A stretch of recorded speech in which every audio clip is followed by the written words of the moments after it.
Hello. Oh, whoops. This is not properly recording. What is wrong with this? Okay, as I get this sorted out, hello, welcome back to another stream. Today we are building one of my favorite suits, the Gundam F91 from F91.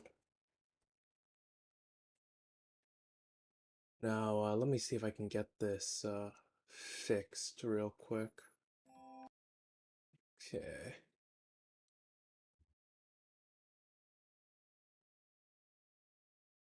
Okay, there we go. Now it's working. I apologize for that. But, anyways, the F91. Personally, this suit and its design grew on me over time. I initially didn't really like the design, but well, as time went on, and I just keep on referencing some of its designs and concepts, it personally grew on me. I do like it quite a bit now. It is one of my favorite post UC suit. Well, post UC 100 suits. So, actually, I do like most of the Gundams after UC 100. Probably my least favorite one out of all those is probably like the Victory, like the first Victory. I do really like the Victory 2, but I feel like the first Victory is bland, like the Victory 1. Anyways, on to the internals. This is a tiny ass kit. We do have a fair amount of color correcting stickers here, and potentially some decals here. I believe this is two sets of eyes, so I think we have two different heads to choose between because if you don't know, the F91 does have technically have an open vent gimmick on its face. So that is probably why we got two eye stickers for two heads.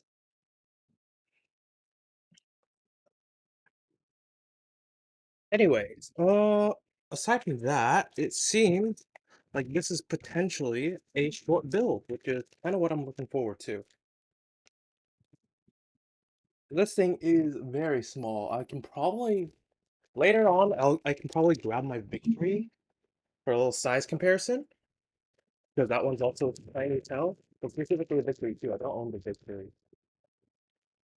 But meanwhile, let me turn on some music if I can find some real quick.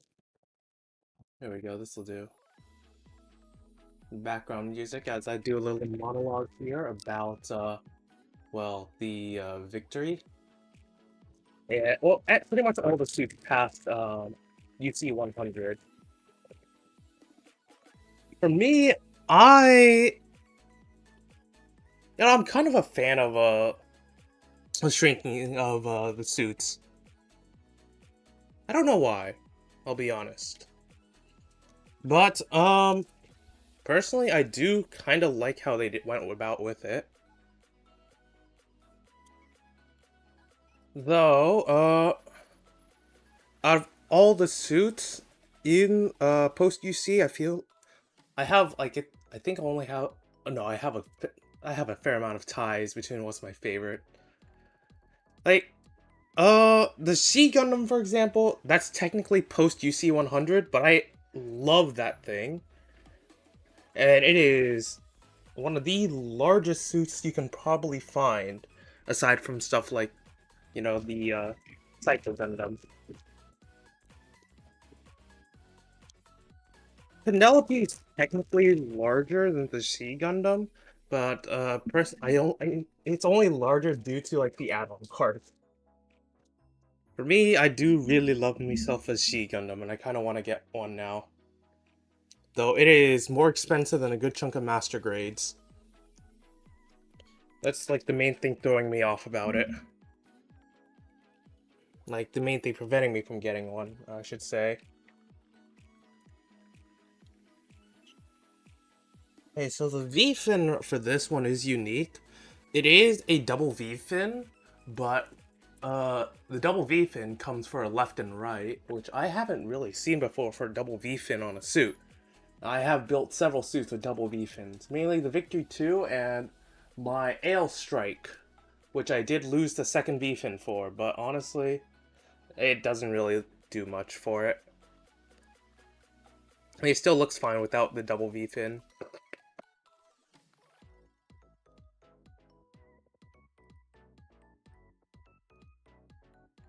Anyways, let's see.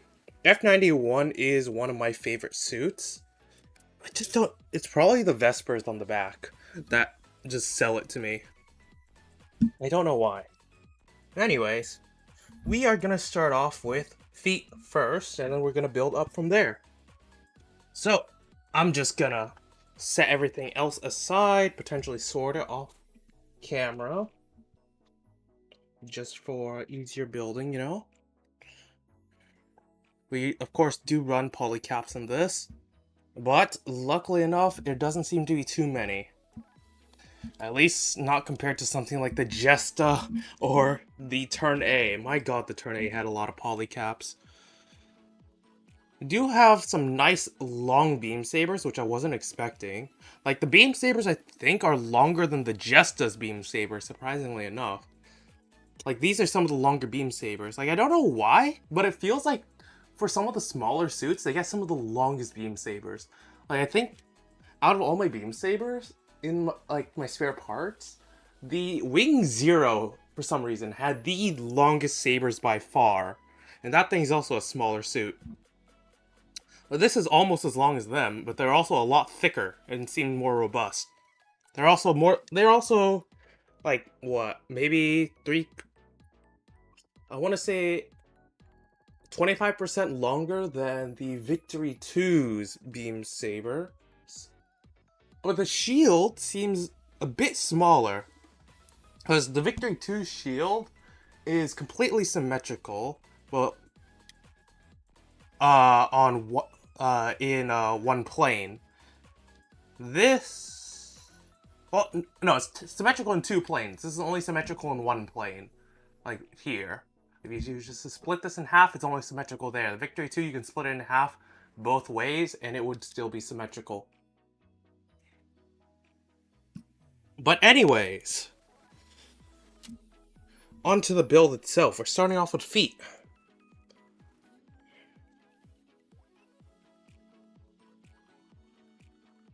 Meanwhile, I'll probably continue to monologue about my favorite suits from post-UC 100. The crossbone is also another one of my favorites, just due to how iconic that design is. Like, it stands out so much. I really want Bandai to make an anime for it. Like, they have so much content for crossbone. And it even overlaps with some of Victory's timeline. So theoretically, they could just, you know, call it like an expansion of Victory.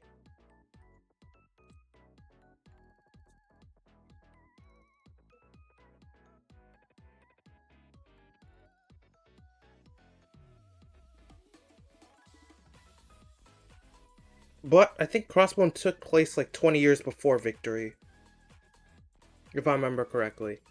But I personally, like, the Crossbone Gundam is probably one of my favorite designs. I do, if you couldn't tell, I do really like most of Shinri's designs when it comes to post UC 100.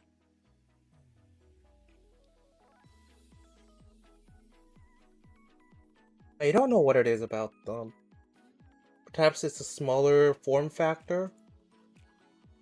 Perhaps it is. Well, just due to their compact nature.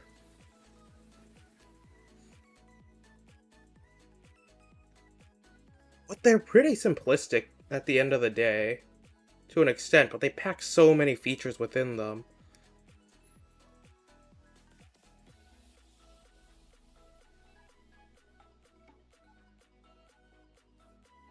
Like, personally, Crossbone is one of my favorites, despite me not having a kit for it yet.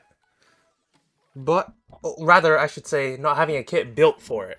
Because I do have a real grade Crossbone, And I do plan on getting another one, because the one I have is in clear colors.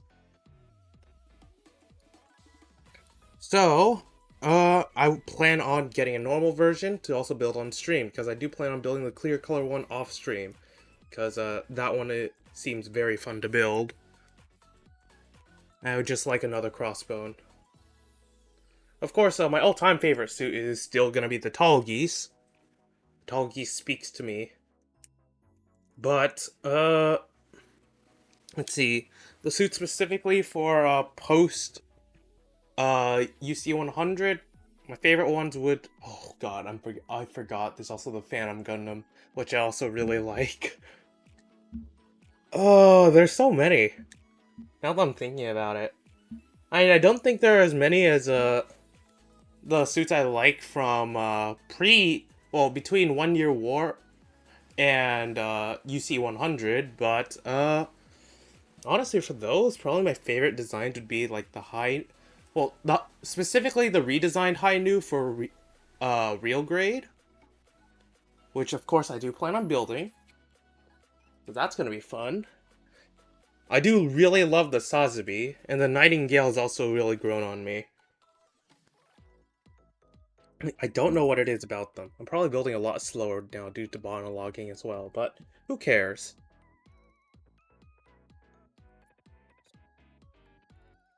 I just really love their designs for some reason.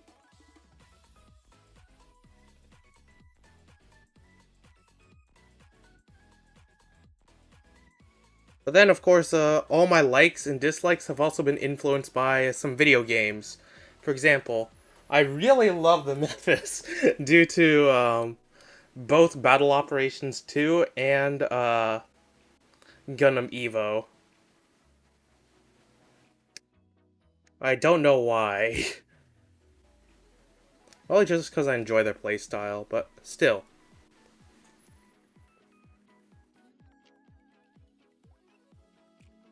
Same with the Ashimar. The Flying Donut really grew on me. You can call it a pumpkin, donut, bagel, well, whatever. The Ashimar grew on me.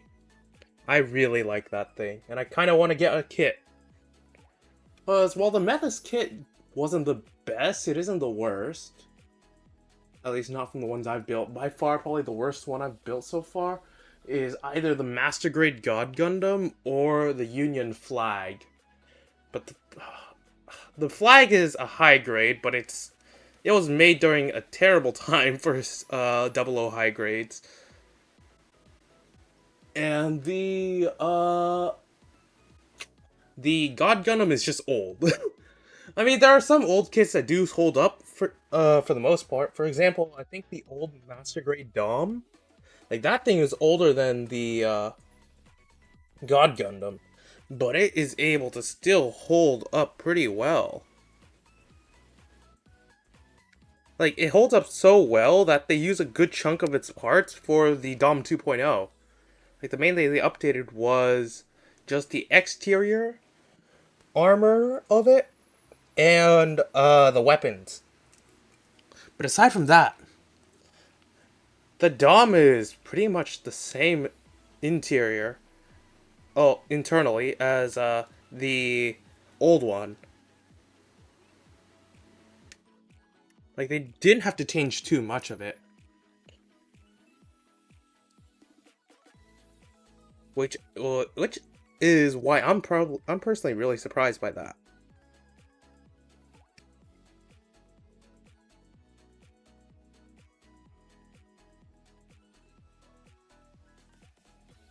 I'm forgetting when this kit was made. I think it was like 2015? 2014, 2015? That's my estimate. It is on the box somewhere. So I can just check it right now. 2013, okay. This uses less polycaps than the Turn A, but it's smaller, of course. Turn A was made in, I think, 2015. So I'm surprised by that. Personally, I feel like the Turn A used too many polycaps, but that is just me. Perhaps some other people have different opinions on that, but, in my opinion, too many polycaps were used on the Turn A.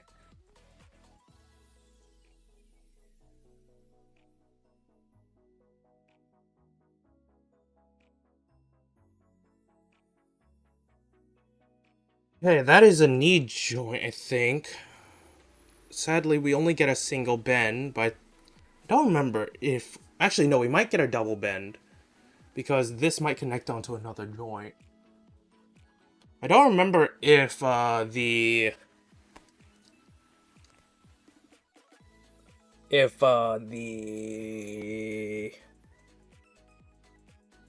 Victory 2 had a double joint. It might have not, but either way, its articulation is still pretty good, but that's just because of how small it is.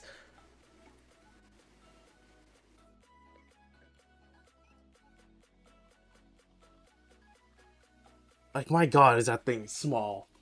Like, that thing isn't even as tall as my Silver Bullet Suppressor crouching. But to be honest, the Silver Bullet Suppressor is still a massive kit at the end of the day.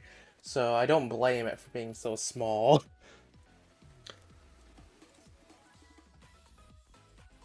Like, alright, the Silver Bullet Suppressor, its gimmicks don't really work too well.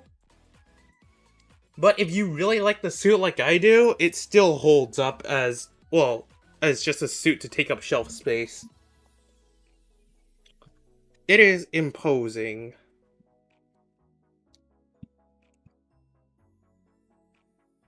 Which is why I have it at the top of my wall of shelves.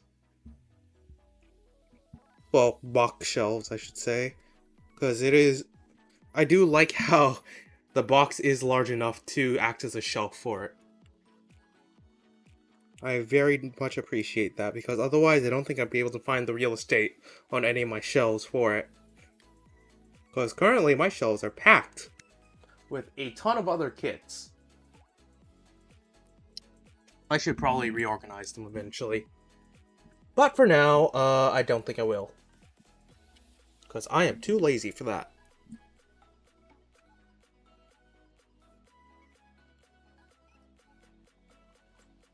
Hopefully this is facing the right way, otherwise, well, I'm screwed, because I always screw this part up. I swear. I nearly screwed it up again. Because I did this with the Victory Gundam and the Turn A before, I think, where I put on the part backwards. Which, the part really doesn't like.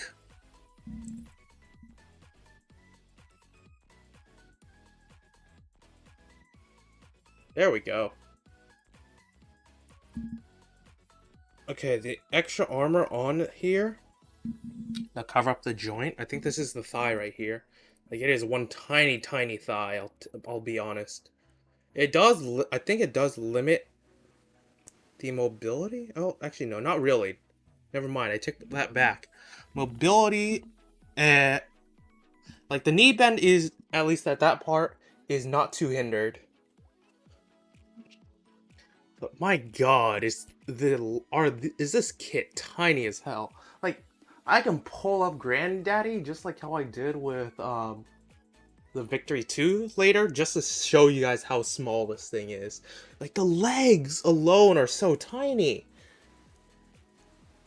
God. Anyways, I should focus on building. Luckily, the only thing that differentiates the left and right legs are just the thighs. And like some mirrored parts on the feet, but aside from that, I think their lowers, mainly like their calves and shins, are the same. So you don't need to worry about mixing anything up there, which is nice.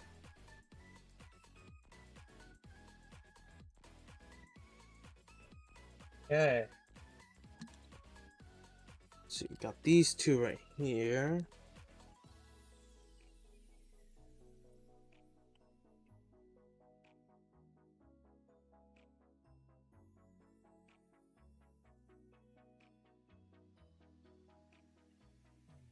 I need polycaps. I'm having a bit of trouble finding them. Oh, these. Okay, nope, I found them.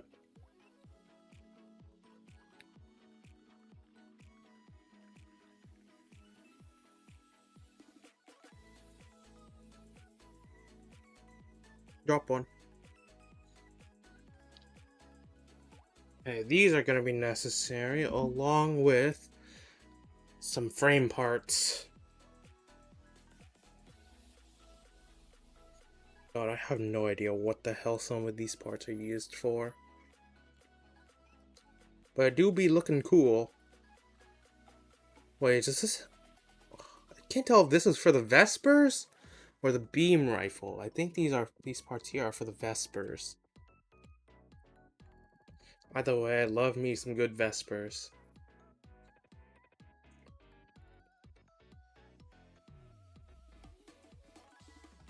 Actually, these parts are nice. Okay, I need to stop admiring these parts and actually start cutting and finding the parts I need. Here we are.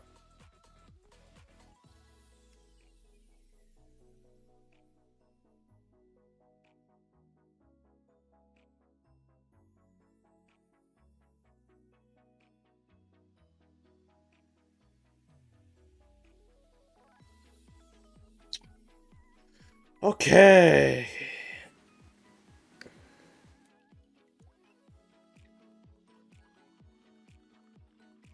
Personally, out of all the post-UC 100 suits, favorite one is probably the Crossbone and its variants. Just because I do like how funky the weapons are on it.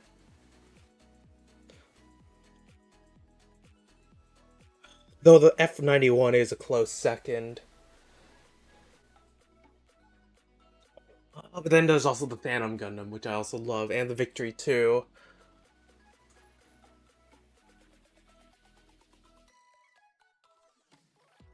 It's so hard for me to pick. Am I even holding this right? I hope I am. Let's see here. I do have a part separator, of course, just in case. That has saved my ass so many times. But I don't know if it can save my ass here if I screw up because of how small these parts are.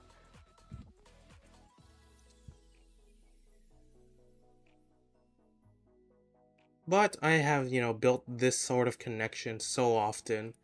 Because, well, they're used on so many of these smaller kits. It really reminds me of building the Victory again. Oh, it's a nice one. Also, I still need to make decent effect parts for my turn A. I really want to make a Moonlight Butterfly effect for it. Whether it's papercraft or whatever, I do plan on eventually giving it a Moonlight Butterfly and having it fly.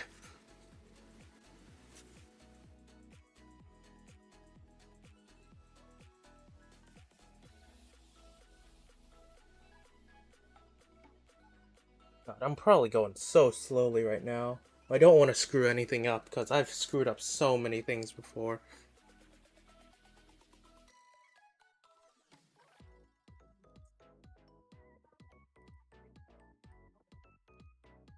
Yeah, good thing a majority of this kit is also white, because that also decreases the amount of nub marks I make and leave on kits, because, white nubs are the hardest ones to notice. I mean, if you really want a kit perfect, then this is a detriment. But for me, who's lazy, this works. This is just going to be sitting on my shelf for the most part. Because, while I am lazy, I do have kits that I just pour my heart into. Like, for example, this old-ass Tall Geese. Specifically the Tall Geese 2. Apparently one was made in the 98? I think it was? Oh god, it was so bad. Everything was in black and white. And if you know the Tall Geese 2, you know that it's more of a blue and white rather than black and white. Well, there is some black parts. All of it is in black and white. I had to go ham with markers just to color correct the thing. I mean, at the end of the day, it doesn't look bad, but it's not the best. At least I got it for cheap. So, I'll take it.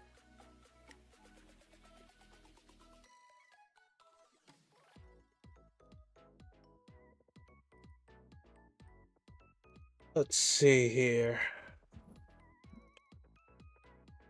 Okay, I think there might be a secondary bend just due to the nature of these connections.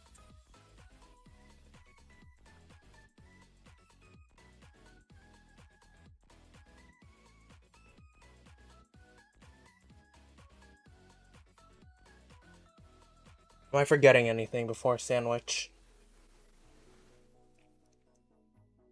Yes, I am. I nearly forgot some things. Some very important things. Let's see, where are you? Where did I put that runner? There you are. I forgot some extra flaps.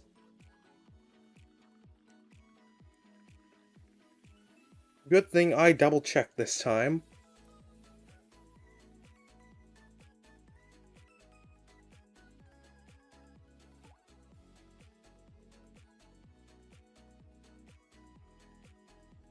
So these, I think, are just extra venting flaps that open up on the F91.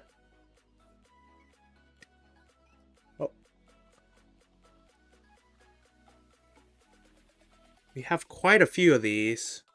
I'm gonna need them for both thighs. Well, not thighs, calves.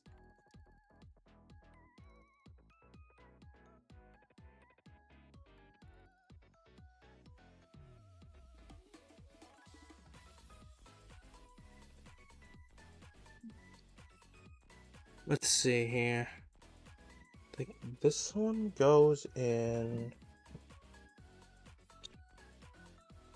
What are these directions?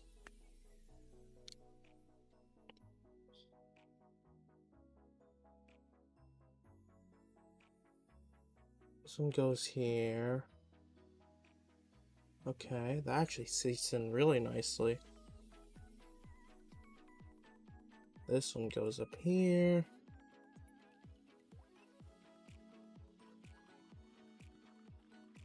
And this one goes up here.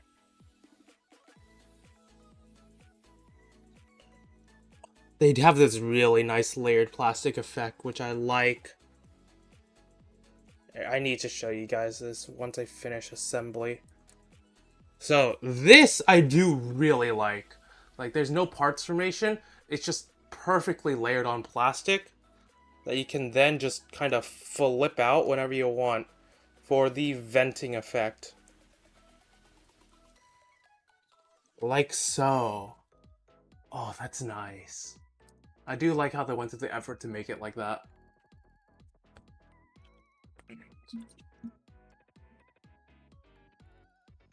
But yeah, I'm a big fan of that.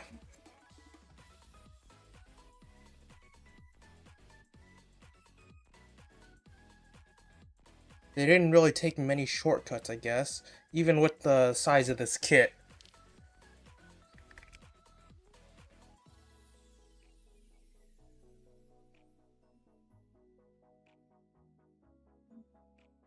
Hey, where did I put the others?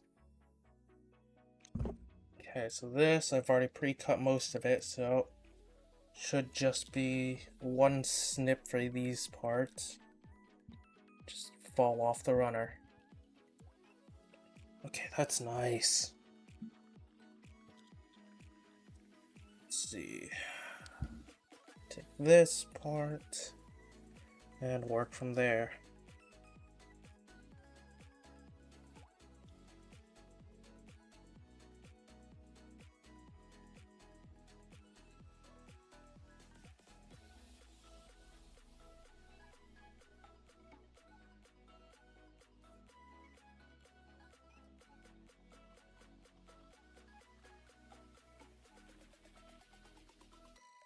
Oh, I think I have to work with even smaller parts once I get to the crossbow, and I can't wait. I mean, I did work with some relatively small parts with the tall geese as well, but this is also pretty nice. These are also really small.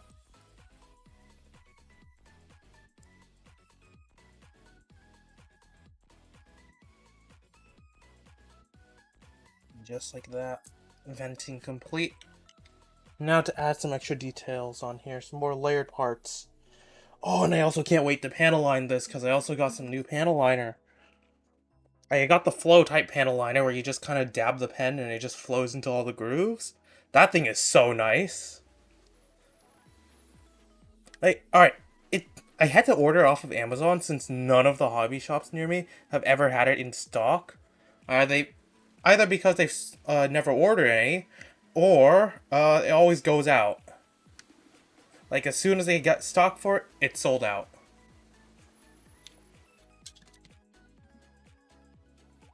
Oh wait a second, this one didn't align properly. Hold on here, I need to realign this. Oops. Okay, part separator. One of the polycaps here is screwed up.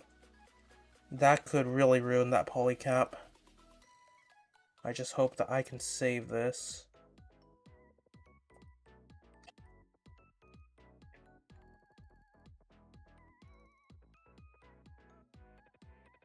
Okay, there we go.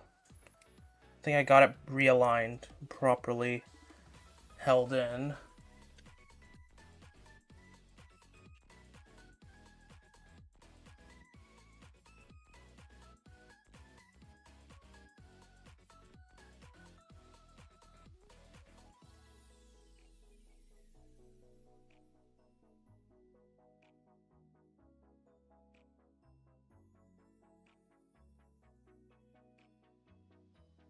Let's see, I am. Oh, okay. So, I.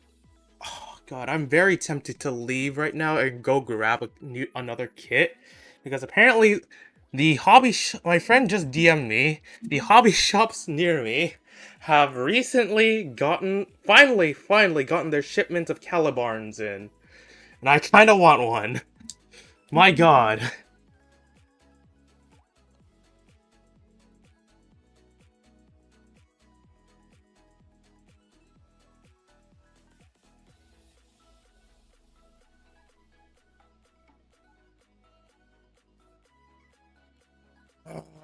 Okay.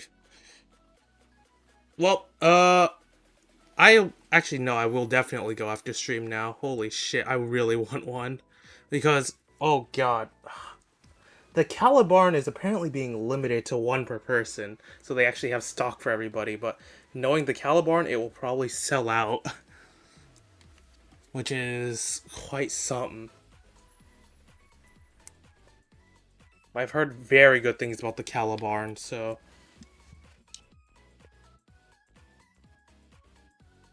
God. You do not know the devil just sitting on my shoulder right now, just telling me to get another kit. Oh no. I've also wanted to save money for video games. Mainly Metal Gear. Because I've been thinking about getting, what was it? Both Peace Walker and Phantom Pain.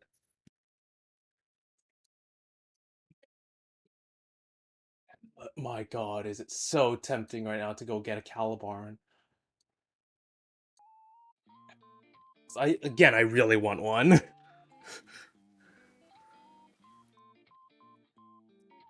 Ugh. But this is also coming around along really well. There are just so many kits I want. Shit. This is real. This is a deep, deep rabbit hole I've gotten myself into.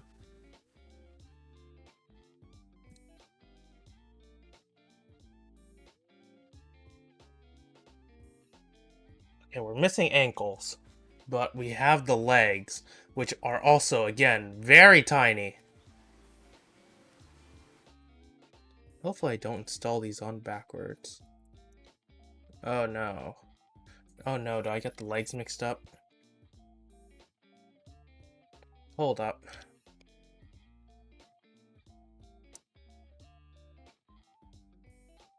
Oh no. I installed something wrong. So this is right. This should be turned like this, I think. There we go. Okay, that fixes it. I just need to turn something around. I hope this is in the polycap. Actually, I think it is, yeah. That's good. These legs are so tiny, I can't get over it. Alright, ankle time.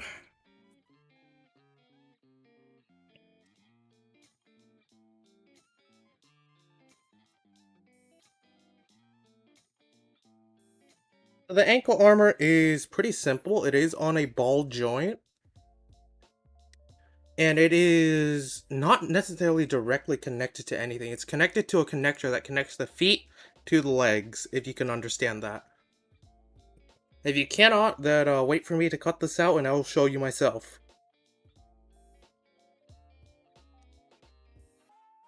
Because this thing has some funky gait positioning.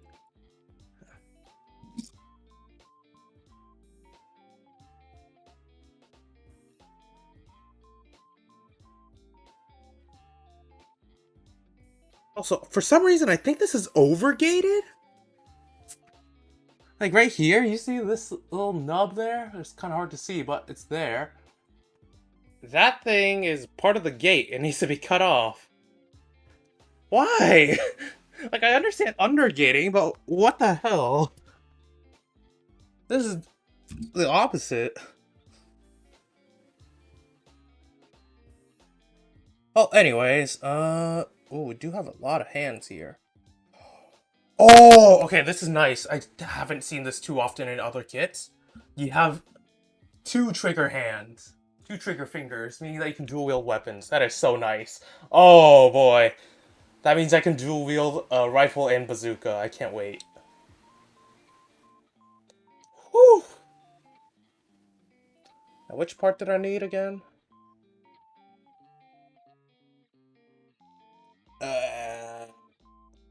That. Oh, these. I couldn't even recognize these at a glance.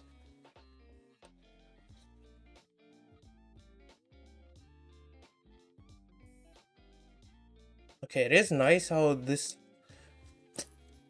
Okay, no, these are still polycaps. Okay, okay, so we do have the ankles right here. This is the joint I'm talking about. So what you do is you just kind of take this and shove this on the back. This is now on a free-floating ball joint. This is then just shoved onto here.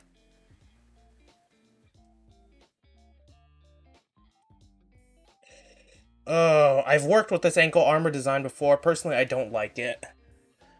Mainly because it can really loosen up. Like, alright, so, well, it does work to connect this, because, you know, this ankle is on a ball joint. It does offer some more articulation when it moves the foot up and down like this.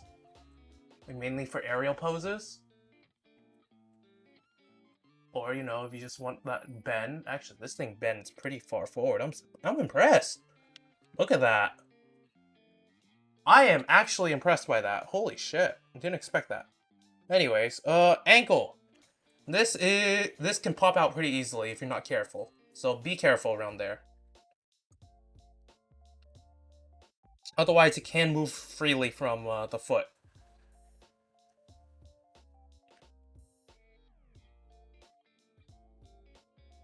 Anyways, oh god, I want a Calabar now. There are two places that I can go to. Theoretically, I could pick up two Calibars. But I'm pretty sure both are limiting them to one per person, so... Shit. Oh, they just got their shipments in, and I know one place is already sold out, specifically of their online orders. But, feet are done. These things are tiny as hell. Like, holy shit, these are tiny. And you still get that double knee bend, because polycap in here also rotates.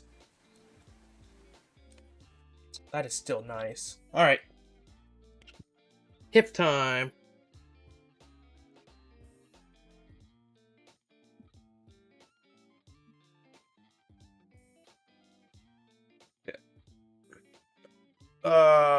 God. The devil is just... the devil on my shoulder is just telling me to stop right now and go get a Calabarn. because I've also been waiting for the Calibarn to come out. Like, I saw it at Anime Expo as well, due to the Gundam base being there. I saw it while in line. Oh, it looks so nice. My only gripe with it is that it uses so many stickers. Like, especially for the broom itself, like near the back, I think it uses like 12 stickers or something crazy like that, just to get the effects, like the green effects on the thrusters there. Which is annoying, but aside from that, I've heard really good things about the build.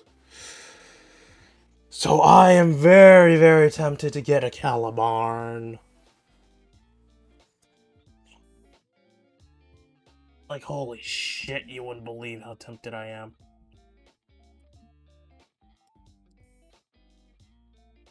God, okay, here we go. This goes in here. In fact, I might just drive out to get one right now. No, I'll do it after stream. God, okay, you guys have something to look forward to then, eventually, once I get my hands on it, if I can get my hands on it before it sells out. The witch kits are pretty good, but I think out of the ones I've seen, Calibarn is probably gonna be my favorite one, aside from the Zawart, because I love the Zawart. But that's probably just me. Actually, no, probably a couple other people, but in this context, just me. I love the Zawart way too much. Probably because I also like the Armored Core inspiration of it. I don't know, I just love the Armored Core aesthetics. Oh, I forgot a sticker. Okay, these stickers are apparently supposed to go on the knees. I completely forgot about that.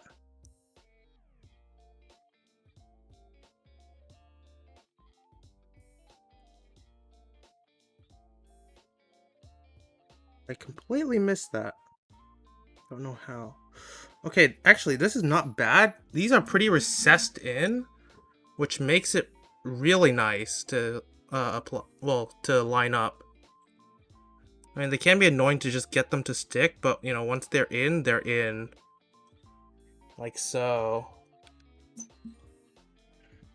I do prefer the recessed stickers over the non-recessed ones. Like, just stickers that, like, lay on the surface, like a bare surface and stand out like that, no. But if they're, like, lines to guide them into, like, a crevice, where they can just seat themselves, that'd be great. Those are my favorite ones. There we go. Is that all the stickers I missed? For now? No, actually, I forgot one on the back here. I thought I was gonna have to panel line that. I might, but for now, there is a bit of yellow here. You kind of have to guide it into this tiny hole.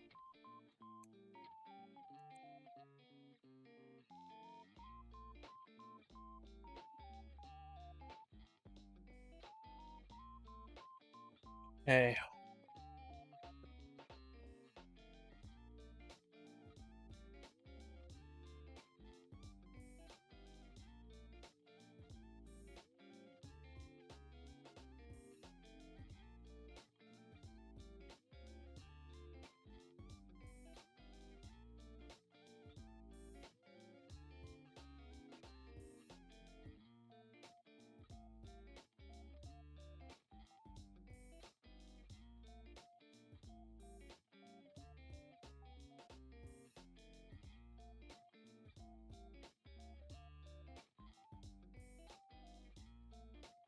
And now to apply the same decal onto the other leg.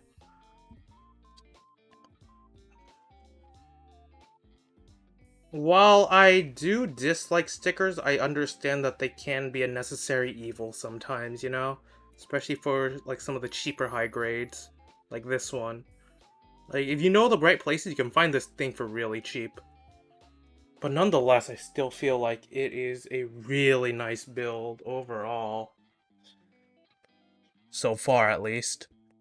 Like, it's well layered. There isn't too many polycaps compared to some other kits. I mean, it's still a fair amount of polycaps. Preferably, I would like it to be similar to a witch kit. Well, I like my kits similar to witch kits, where there are none, but, you know, I'll take what I can get. The less polycaps, the better. Because then there are less things to wear down. It's not to say that polycaps and kits are bad. Because, you know, personally, I don't really play too much with my kits. So they hold up really well, despite the polycaps usually wearing down in some others. But, I know for some people out there, they do like to mess around with their kits a lot. Which, depending on which kit it is, will wear it down quite a lot as well, due to the polycaps. I remember specifically, I think my Gundam Sandrock, I stuck a different pair of hands on them. Turns out they were slightly larger than normal. And now the Sandrock's hands are now floppy because the wrist connection was a polycap rather than a peg. A peg would have been really nice, but no, it was a polycap.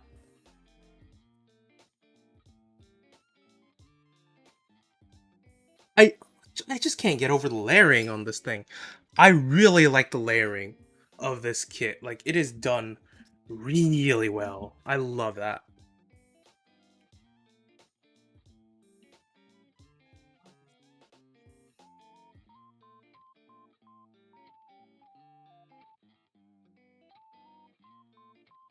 It's probably due to the simplistic colors and semi-simplistic design of the kit, but nonetheless, they did not skimp out too much on this. Like, I would personally really love a real grade variant of this as well. I don't know how well it would sell, but at least for me, I would buy one. Just like how I plan on buying the real grade Epion as soon as it comes out in September.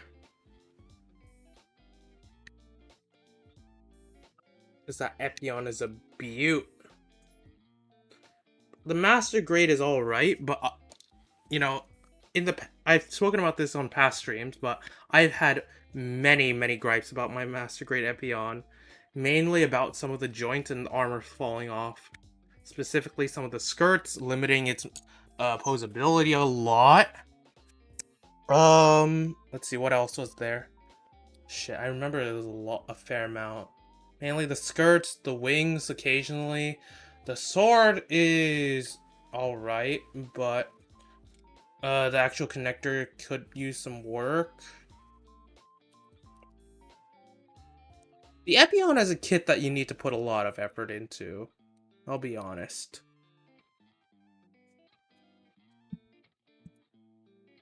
How the hell is this supposed to go on? Like this? Yeah, like that. Okay.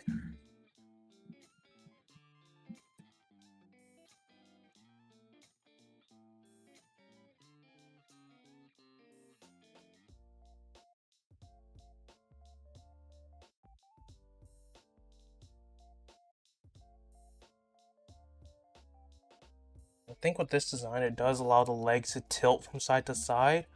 But holy shit, is this a small kit. Really posable. I do like that aspect.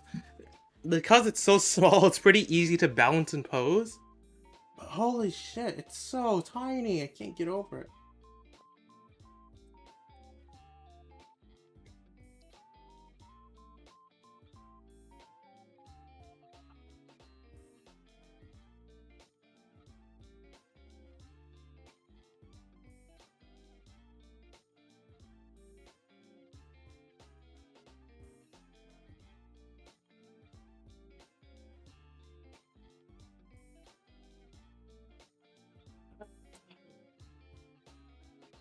Okay, let's see here.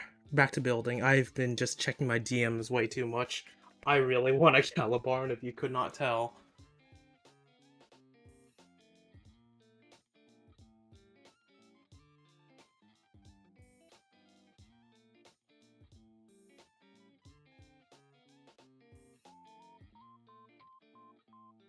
Like, I've been waiting for the Calibarn to come out just to grab that thing, because I like the broom.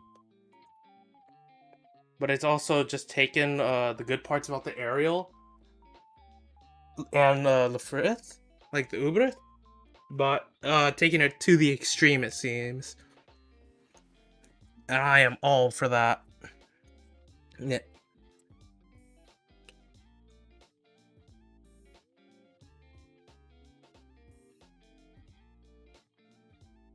Again, I really want that high grade, not high grade, real grade Epion. The high grade one might not be bad if they do it right. Kind of want to see one now.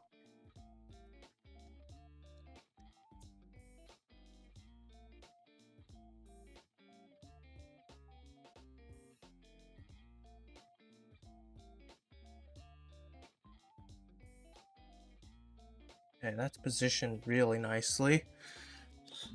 I'm hoping that the stickers do it here. If they don't, I might top coat it with like some super glue or something.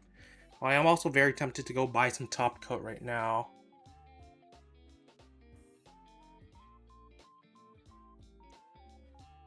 Actually, I might do that off stream. Hello.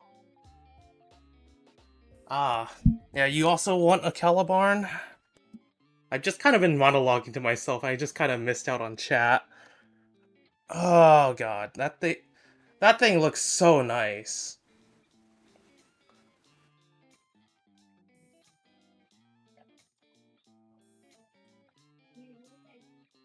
Not to say like these older kits are bad, but the Calibarn just blows out of the water with some of its other designs and innovations. It's also like a good chunk larger than this kit. Like I've done a size comparison before, but like with this kit, but I think like just the leg right here, like excluding the feet of course, but just the legs, uh they are about the size of your average high grade kit's legs. Like I plan on pulling up some of my other high grades just to show how small this thing is, because this thing is tiny. But if you can find this thing at the right places, it's pretty cheap and it is very nice nonetheless. Also, this thing is pretty easy to build, it's just that I've just been monologuing way too much. Okay, let's see, onto the torso here.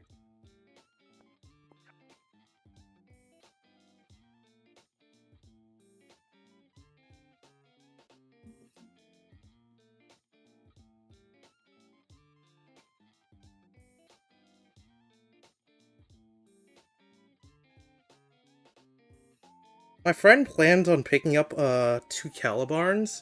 Probably one for well, the actual building of the Calibarn itself, but the other one for potentially customs. Except well, they've kind of limited him due to having a one Calibarn per customer rule. I know they did the same at this hobby shop for when the Zawart came out, because that thing sold out so fast. Like I I am glad I got my hands on a Zawart. Then later on, when they got more stocks of the Zawart, I didn't have to worry about getting my hands on a Zawart Heavy as much, which is very lucky. Because then I did that full custom. I don't own a regular Zawart Heavy anymore, but I do have a regular Zawart that's sitting on my desk. Comparing the Zawart and the Zawart Heavy, personally I prefer the Heavy. But that's mainly because it gives off a much more Armored Core vibe to it.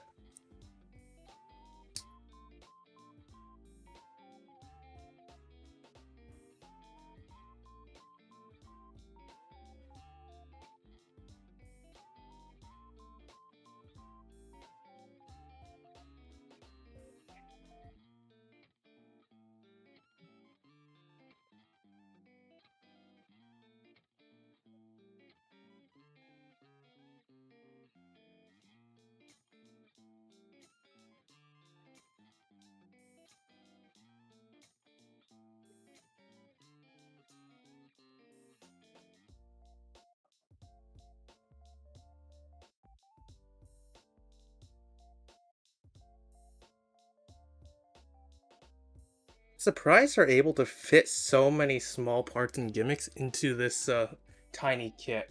despite being a high grade, and despite its size.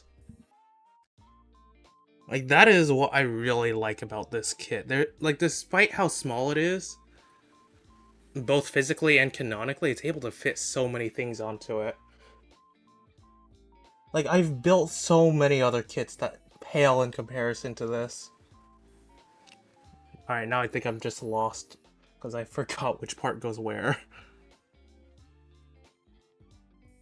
Shit.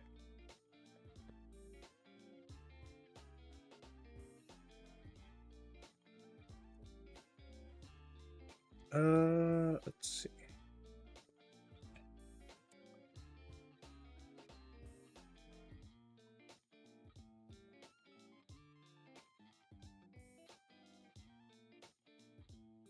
Ah.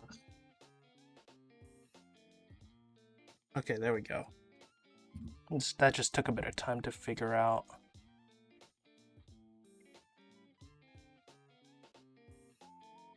That just adds 2 extra pegs here and some extra holes here. Curious on what they're used for. Probably just to hold in some extra parts, honestly.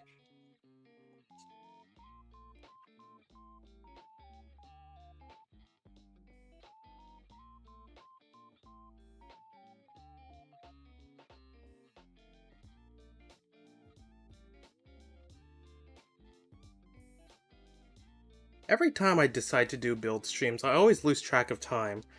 Like, sometimes I can either breeze through some parts, and others I just spend like an hour on just a single limb, just because I screwed something up.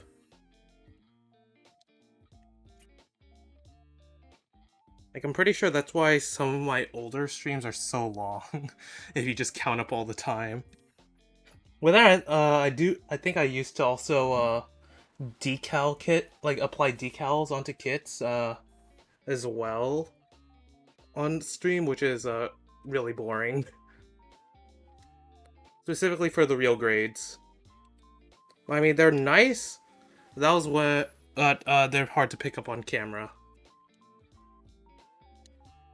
And they also take ages to do, depending on, what kit you get.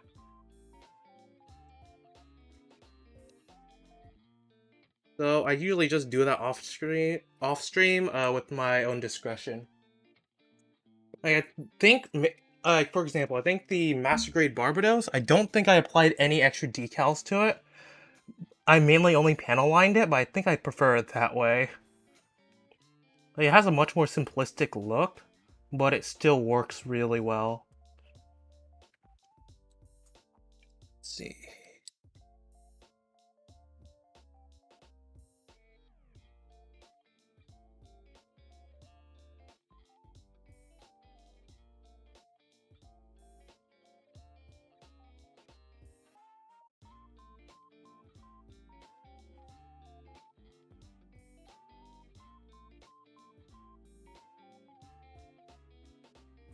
How the hell does this thing fit on?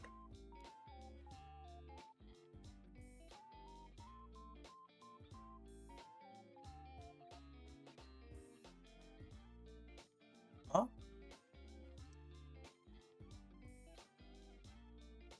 Oh, wait, I'm holding it the wrong way, that's why.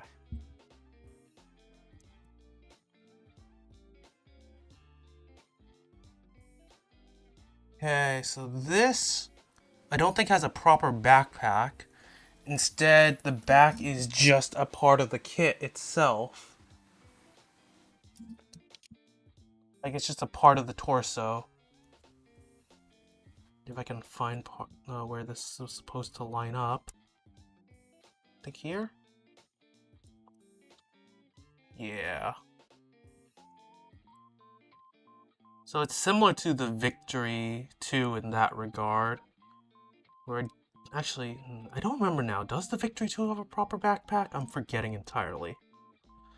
But this one does not. Similar to the Zawart. Something's off. Something's not connecting properly, or it's not being pushed in properly. It's leaving a gap here.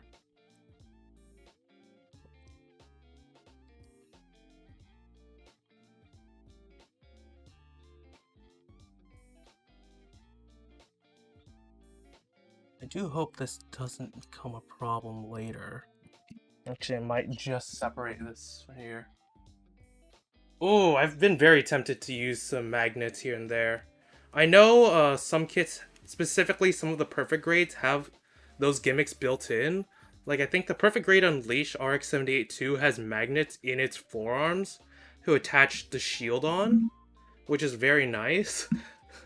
But I don't think a good chunk of my high grades would be able to withstand the weight of the magnets along with whatever they want to carry.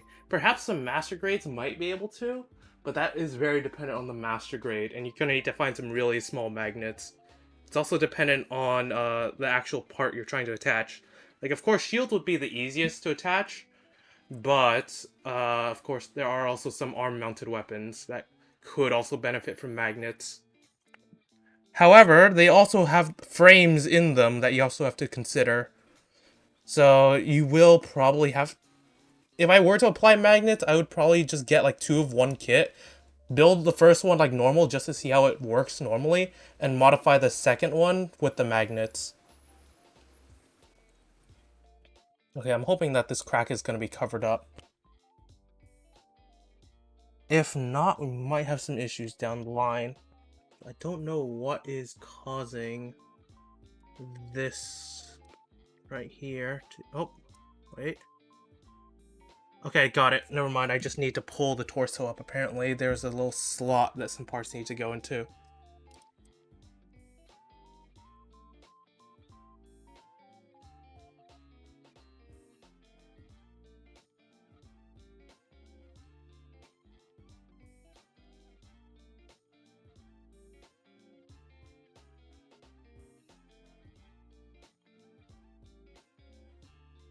So if I were to apply magnets to a kit, it'd probably be one of the larger kits.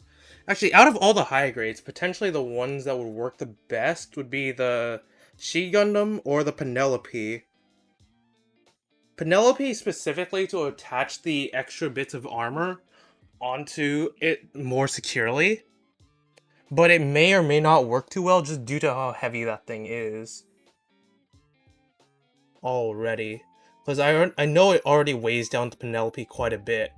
Like, even with its default attachments. So it might not like that extra armor. Well, not armor, but the extra weight of the magnets, I should say. The She Gundam, on the other hand, you could probably do that. You could probably slip a magnet into its arm pretty easily. Because I'm pretty sure, like, both its forearms are pretty bulky and I think relatively hollow. So it's easy to just kind of like stick a magnet in there with some tack. And then apply some like a magnet with some tack again onto its shield instead of its usual connection to easily attach it there. But the benefit of... actually, I don't know if the shield has multiple connection points depending on how you position the arm. But if it does, then you might have to consider attaching like smaller magnets at different areas within the forearm just for that. Unless you want to give that up. But either way, working with magnets can sometimes be a hassle.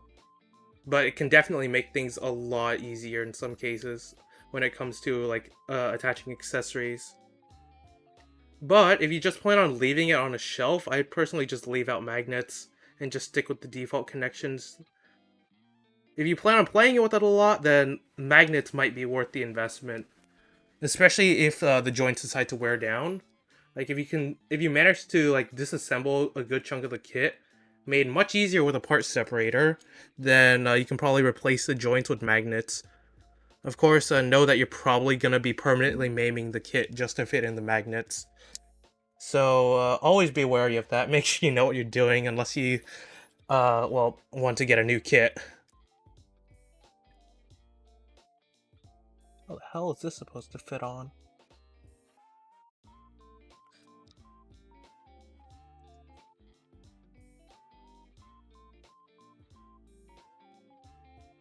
Okay, let's see.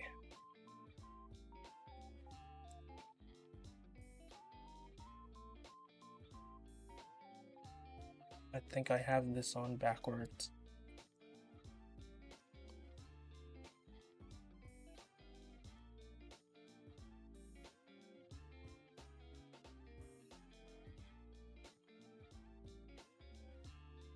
Oh, okay, there we go. It just kind of snaps in.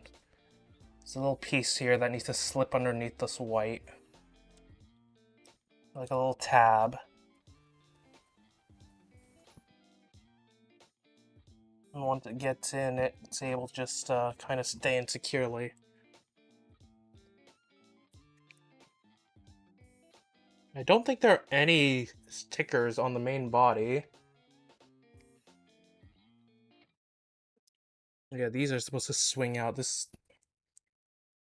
Does this... Okay, no, it doesn't click in. This is mainly for the Vespers on the back. They're supposed...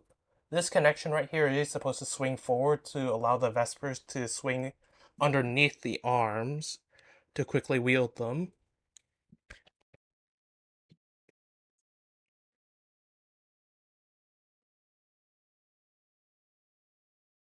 I am very tempted to do a kit bash with one of these kits. Like an F91 and potentially another Gundam. Just for the Vespers on the back. I do like those. Let's see here.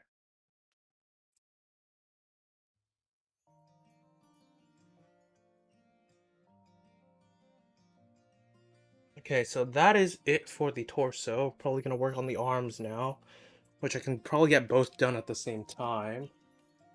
Pretty easily.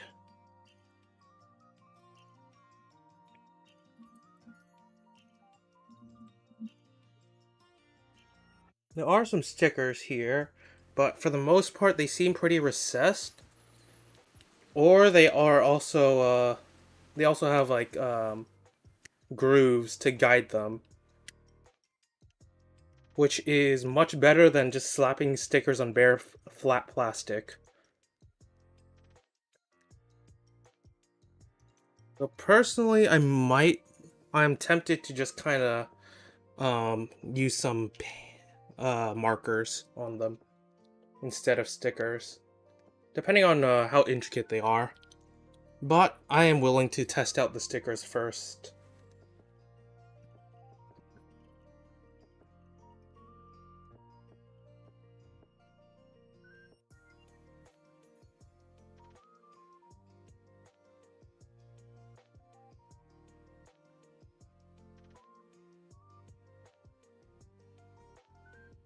Oh yeah, no, that's a good idea. I am tempting to get a couple duplicates of some of my kits just for customs. Specifically, the RX-78-2 is pretty cheap, and same with the F91 that I'm also building. I know some areas where I can find them for cheap. I am also tempted to get a Victory 2, just for a couple parts from there as well. Because again, those are also cheap to grab. Specifically for painting, I'd also recommend some cheaper kits if you just want to practice some colors. Or if you can find some of the models online, if you're like proficient in 3D modeling software, you can potentially find some of these parts online and paint them in the software if you know like Blender or something. But you know, that is quite the dedication to... It takes quite some dedication to do that. Okay, let's see.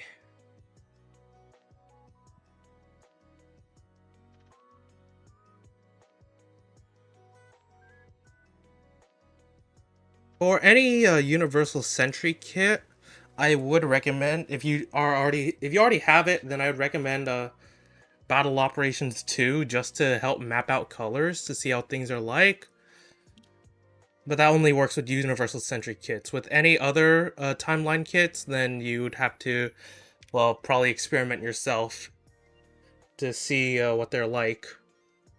Oh, I forgot to apply the neck joint on the torso. I completely forgot there was a neck joint here.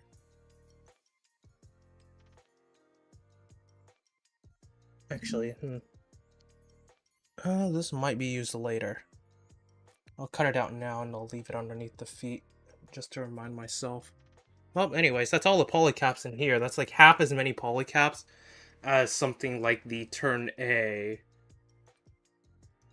Like, Turn A had like a polycap sheet that's 2 to 3 times larger than that thing. It was kind of insane how many polycaps that thing used. Same with the Jesta. It used up all its polycaps.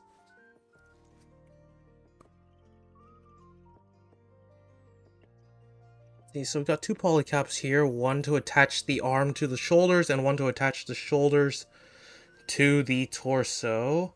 This should allow the shoulders to move freely on its own, for the most part.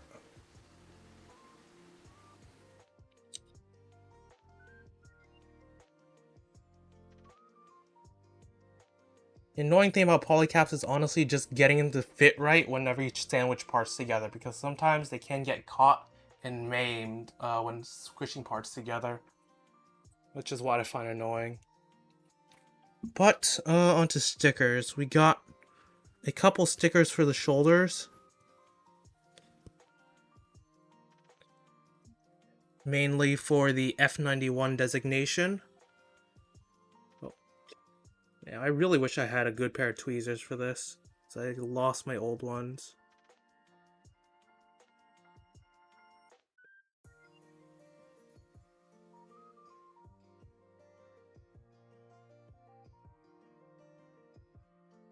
Yeah, that fits in pretty nicely. If I were to try to do this with marker, I'd definitely have to do a lot of masking and cutting. If I just didn't want to spill this everywhere. The stickers are a bit cleaner, but of course, depending on how you place them, they are pretty noticeable.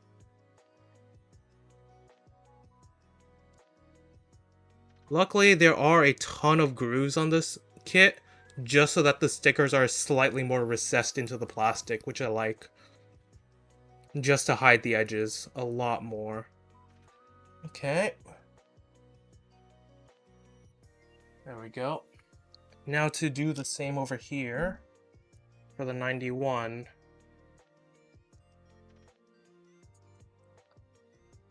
Arms are functionally identical, so we shouldn't have to worry too much. And that also includes 2 trigger fingers, meaning you can dual wield weapons with this kit, unlike most other kits. Which I really appreciate. Like, I find it very rare for kits to include 2 trigger fingers, and I don't know why. Like, I would like some of my kits to be ambidextrous, you know? Because they do come with a fair amount of weapons sometimes.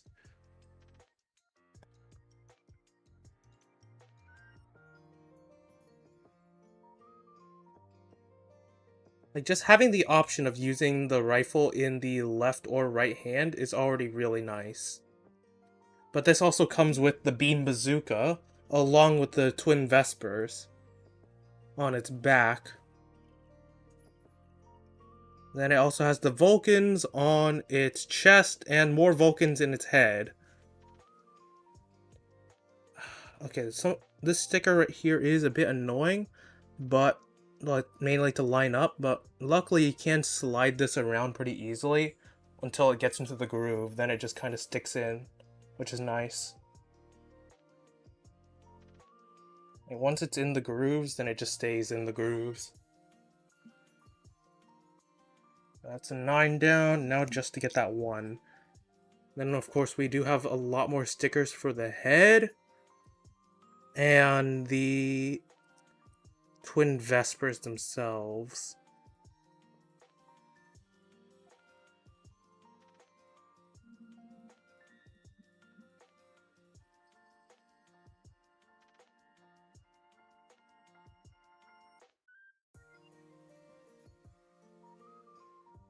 Yeah, once it's in, which is nice.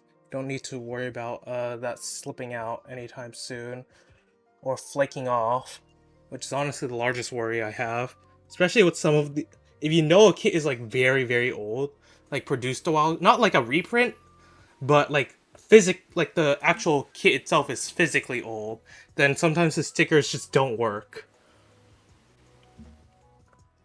So for in those cases, I'd probably use like some glue and then just top coat it, just to force it to stay on if I am too lazy to paint it.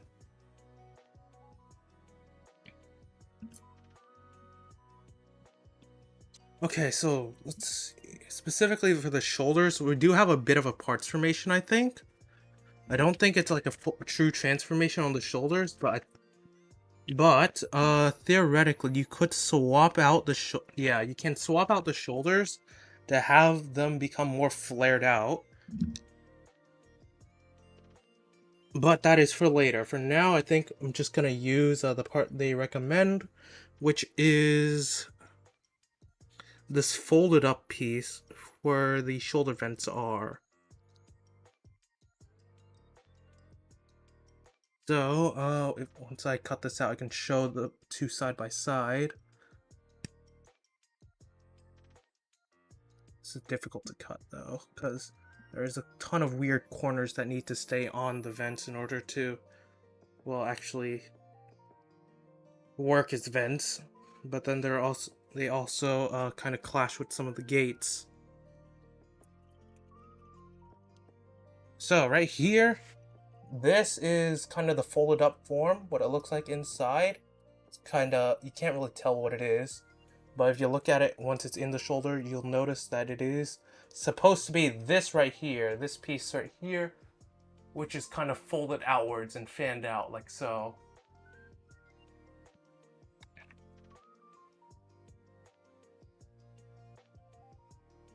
So all we're gonna do is just slide this in. A bit of it does actually poke out, which is nice for some texture on the shoulders.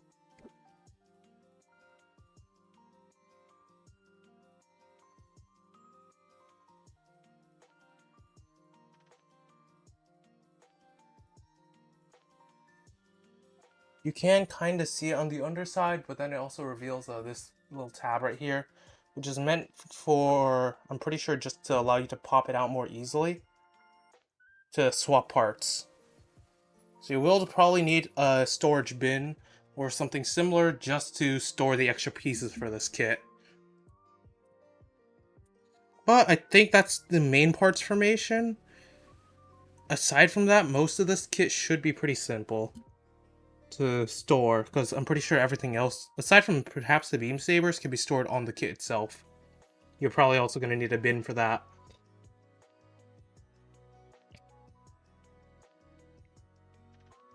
Anyways, it's time to actually make the joints for the elbows.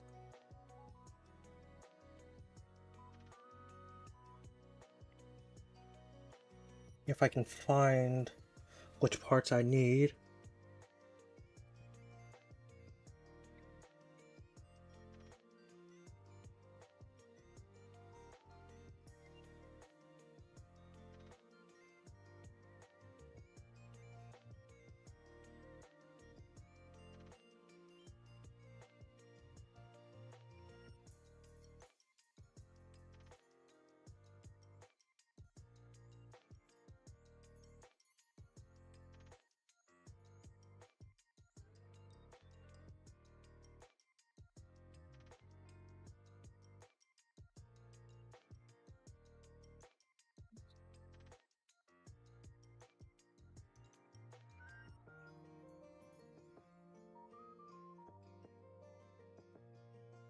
And luckily, the wrist joints for this kit don't use polycaps, meaning that there's a much lower chance of them degrading over time.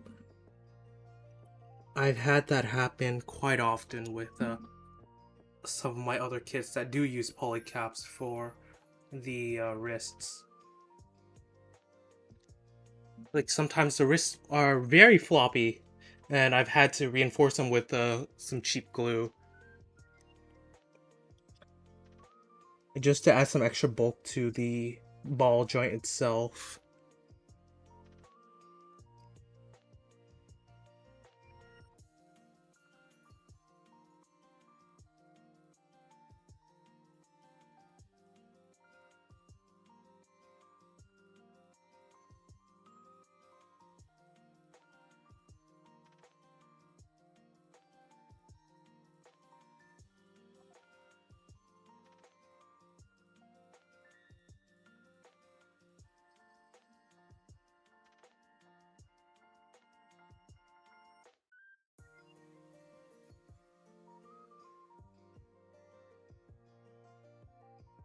Pretty sure a good chunk of these marks as well on the elbow are hidden by other pieces of armor, which is also, again, very nice to have.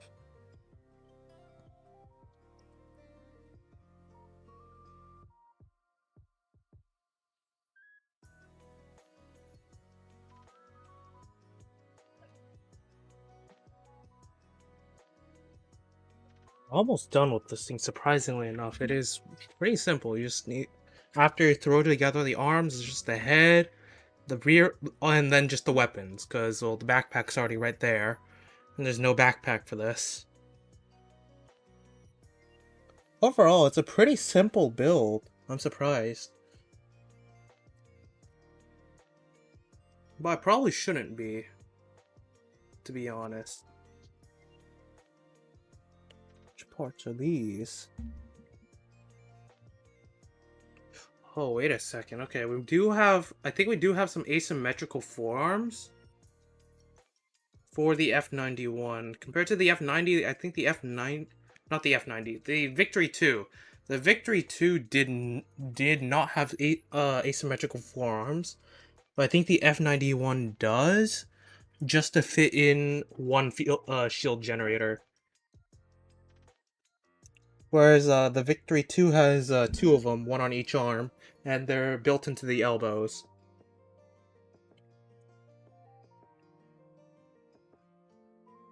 Okay. This might slow down the build a bit. Just like my monologuing does.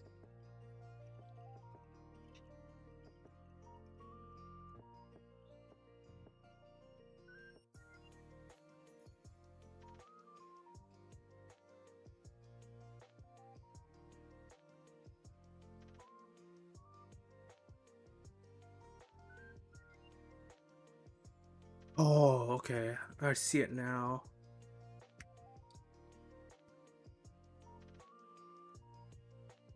So, I think I did find the shield generator for the F91.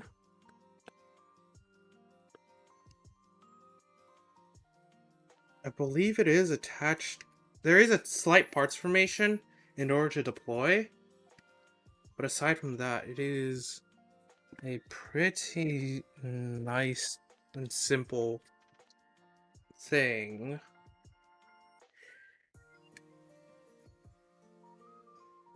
It does use up like two of the stickers just for the two parts needed.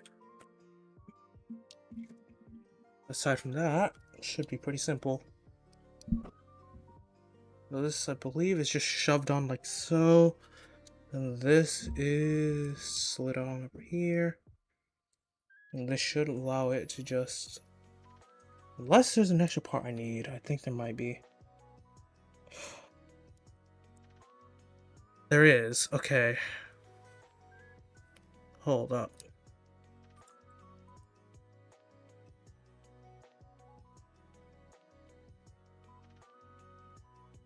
Am I sliding this on wrong? This is not pushing in. Why are you not sliding down? I didn't squeeze this tight enough, so there's a tiny little gap just poking out that's blocking. And make sure all the parts are in the right position, I guess. Oh my gosh, this elbow is weird. Oh my gosh, you can get some crazy bends with this elbow. Oh god. Oh, whoops, that popped out. I don't think there's anything to limit the elbow bend. If there isn't, then that's pretty nice for articulation. Hey, look at this. It can bend. It's a double jointed elbow that can bend both forward and back on both joints. I found the beam sabers. Don't know where they're stored though.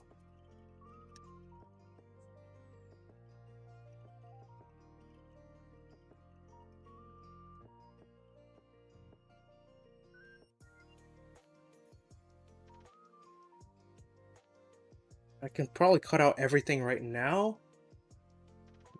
For the arms, that now will clean up one of the runners.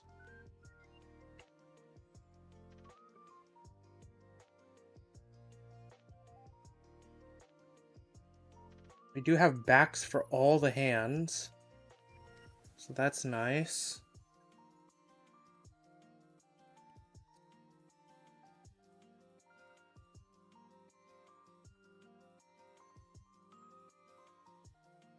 Meaning a back for 2 sets of hands, trigger fingers and closed fists. Well, we don't have proper closed fists, but we have beam saber holding hands that act in a similar manner to fists.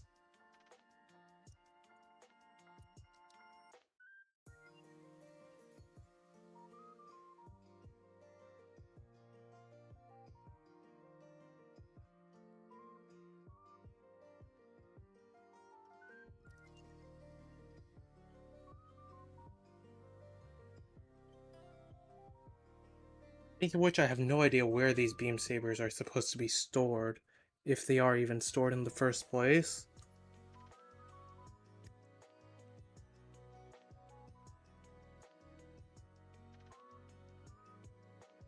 I don't think the manual tells me either. Unless I am completely missing something here. Yeah, no, they don't tell you.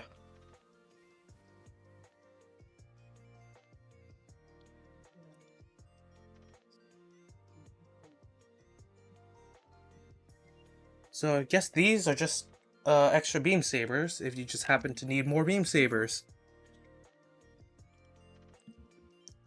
Let's see here. Onto these. I think this was placed on like this. Yeah. That covers up the poly cap a bit right here. So this white piece just hides that so you can't see it anymore. I should probably also cut out the hands while I'm here. If I can find them again. There they are.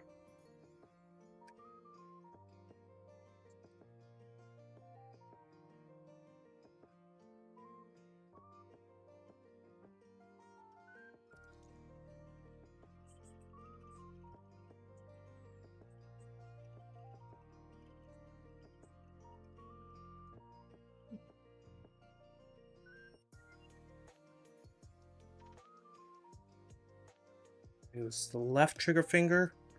This should be the right one I'm cutting out.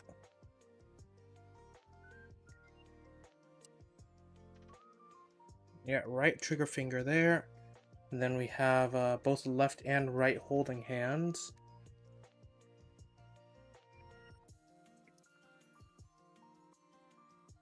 This one should be the right holding hand I'm cutting out. And this is the left.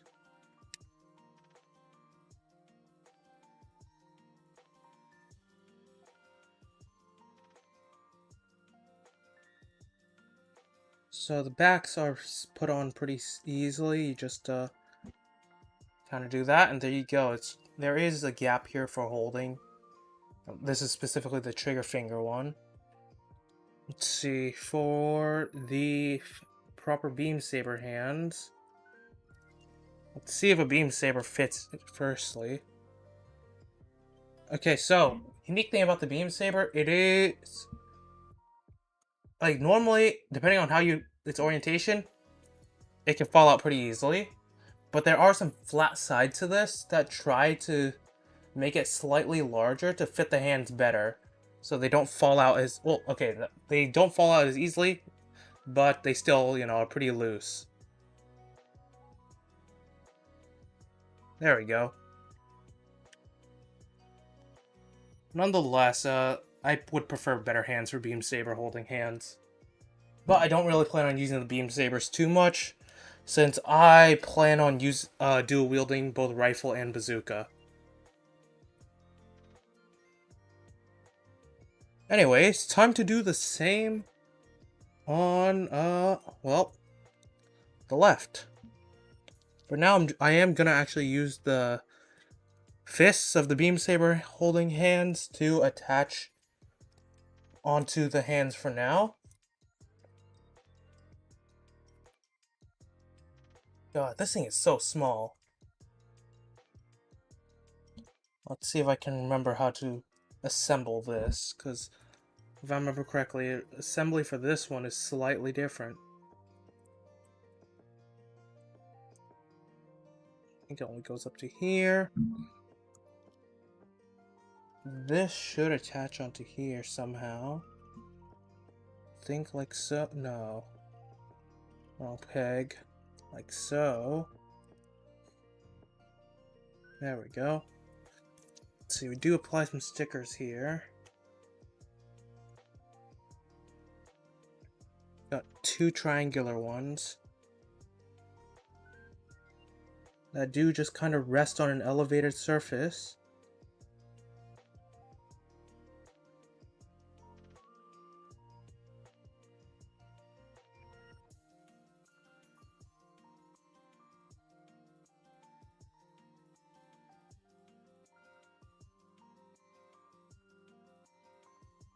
A ton of beams. I do have a ton of beam sabers just saved up over the years. But some of them are compatible with other kits, some of them are not, just due to how funky their handles are. But then sometimes beam sabers just don't work too well with some kits just because their hands cannot hold them. This is specifically for the older kits, I've noticed. Like a lot of the older kits just don't work too well with beam sabers. And specifically some of the early beam sabers, they are terrible. Like, I think, if I remember correctly, the beam sabers I saw that came with any of the double O kits pre-2010, they are a sorry excuse for a beam saber. Like, it was basically just a white stick, and that's all you got. No, like, beam or anything, just a white stick.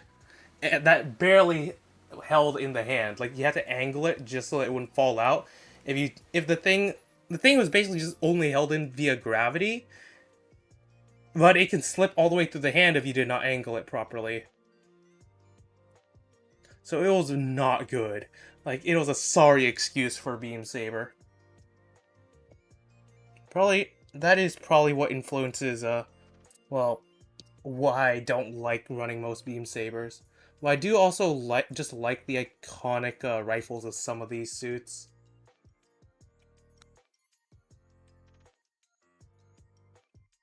Let's see, so these right here are just some extra accessories. For now.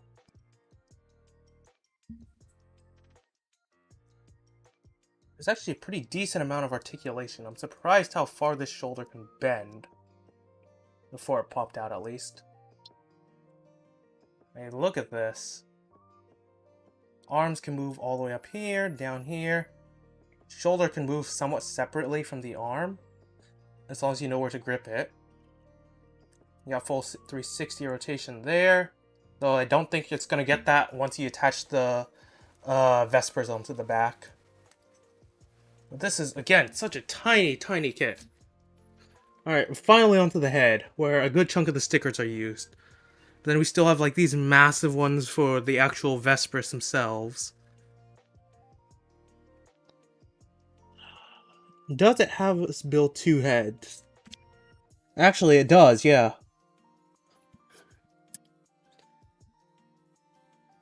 So, specifically the head for the F91 works a bit differently than your traditional Gundam head. You actually get a sort of helmet. Oh, I'm very tempted to paint some of this already. Okay, actually, here's what I'm gonna do. I'm probably just gonna build one head for now, and paint the other one before I assemble that one. Well, probably off stream, but for now I'm just gonna show this thing off with one head since I don't have my markers handy. The F91, this thing naturally comes with a helmet, I believe, as well. They do physically attach a helmet onto this thing in the anime as well. But the face does have this opening gimmick to attempt to cool off. Like its mask just kind of opens downward to reveal some extra vents that just kind of shine in gold. I plan on kind of replicating that since it doesn't really have much color there for now.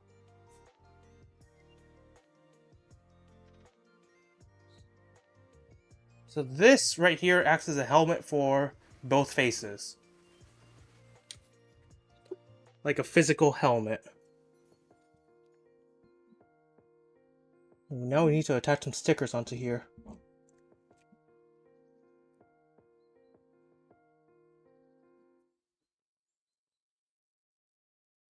I should have attached the sticker before I put on this red piece. That's my mistake.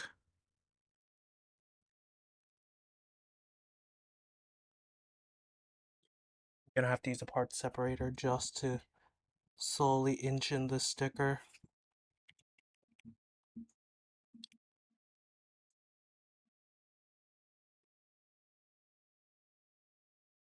I'd highly recommend a tweezer for this. Especially if you accidentally did what I did.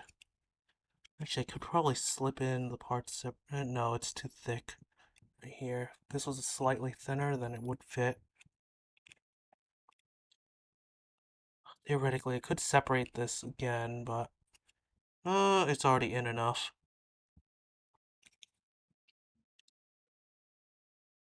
My sticker's in.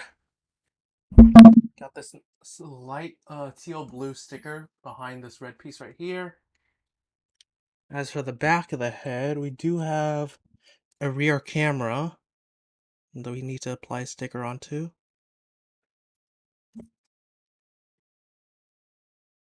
Oh boy, this is a tiny, tiny area. I think it curves as well.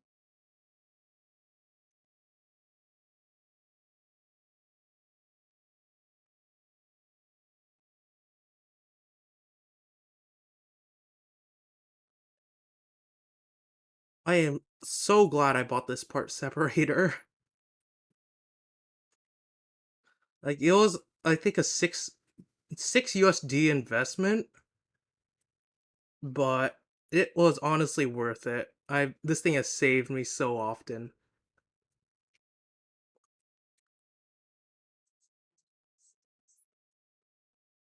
I still need to find a cheap pair of tweezers as well, like some really precise tweezers, because I lost my old pair. The old pair's been with me for a while. Oh, there you go. Got this nice little blue reflective surface there. Oh, a guitar pick is also a good idea. Depending on the thickness of that pick, they are very nice.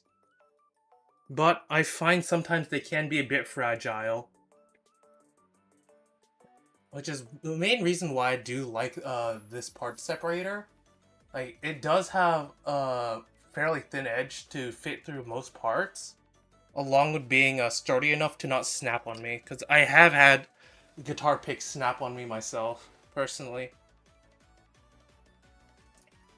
I've actually had a razor blade snap on me before inside a part, and that was not fun to remove. But the part separator is it is at least thick enough to not snap and pretty durable on its own, without also harming the plastic like a razor blade would. Alrighty, well, time for the V-fins.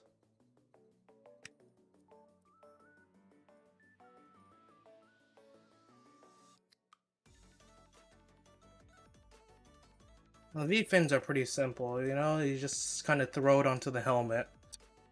They just kind of fit on there.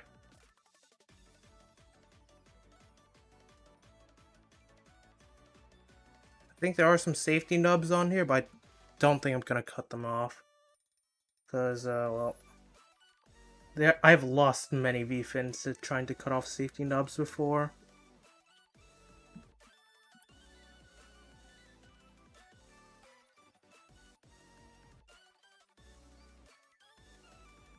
Yeah, normally for a V-fin like this, you'd place it on, then like place some sort of securing piece like this red part on there. Instead, this one you just kind of shove it into some grooves, and there you go. But that is the helmet done. Now to work on the face.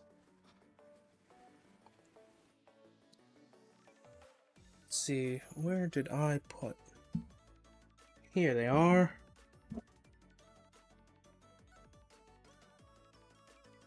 So we got two different faces here that I'm going to be building.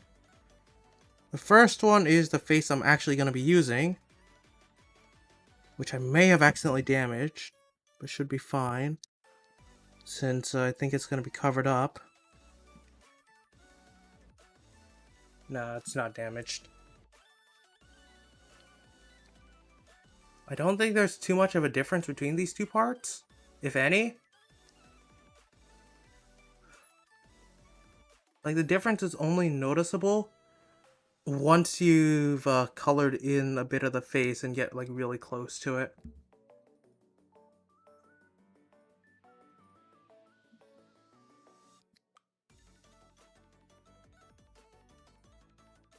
Otherwise, these two are pretty much identical. Except you will also, of course, need a sticker for the cameras.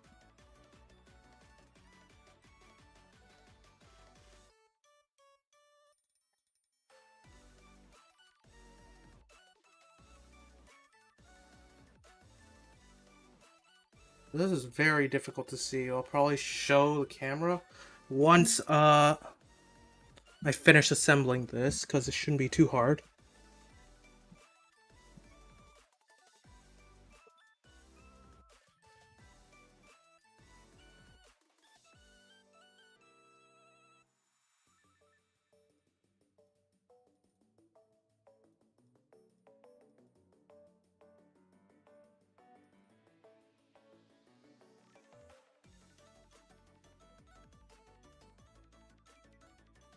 Okay, eyes are pretty easy to place on, like that. This should just kind of slide into here, I think. At least that was the idea. How is this supposed to fit? Yeah, there we go. Okay, so let me quickly attach the eyes onto the other one, and let me show you up close.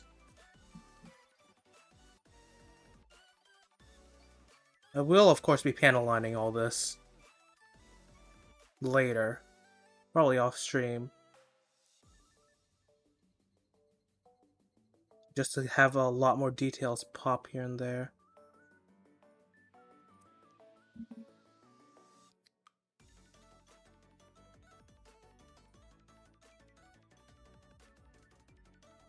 But, right up here. Okay, if my camera wants to focus. Come on. It's so blurry, what the hell. These are slightly different, if you can just kind of peek through that blur.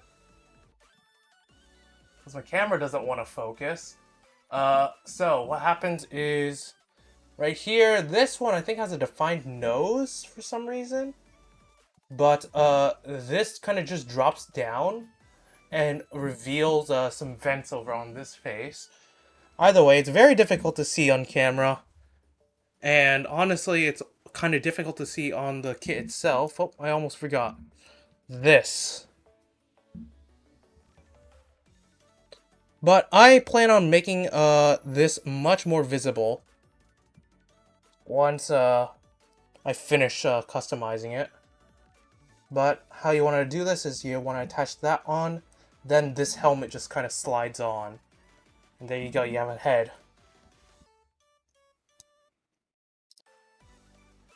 The helmet can come on and off pretty freely, which I find pretty cool. And there you go, you have the F91. This thing is tiny as hell. Now to get onto the weapons. Let's see, so we got two Vespers, which should be relatively easy to build. God, But I've noticed there's still a ton of parts on here. Let's see.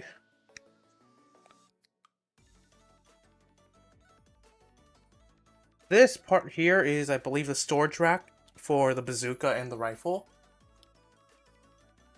So I'm gonna use that later.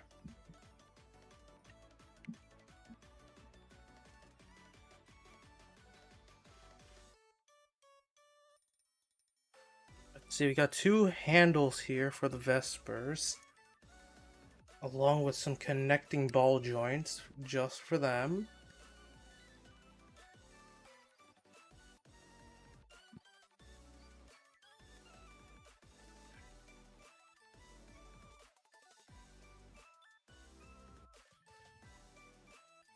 So they are functionally identical to one another. Pretty easy to build. You just slap them on either the right or left side afterwards.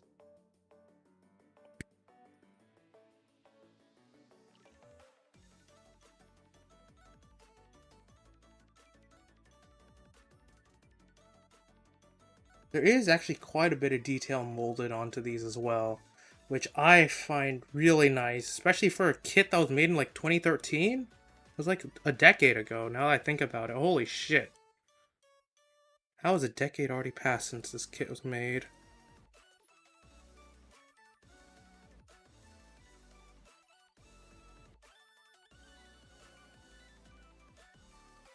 I think I cut out everything.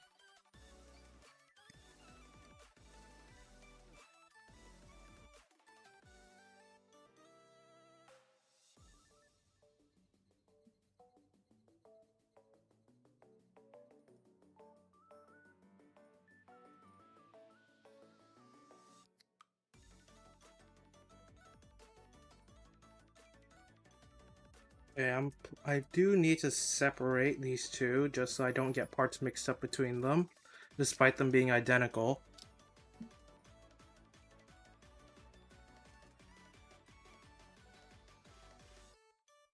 Alright, let's see here. I'm gonna need one of these for each of these. How do we assemble this?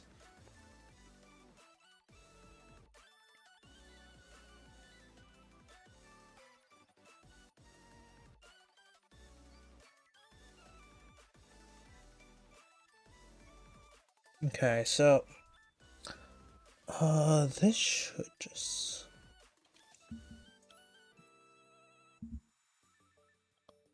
slip on right here.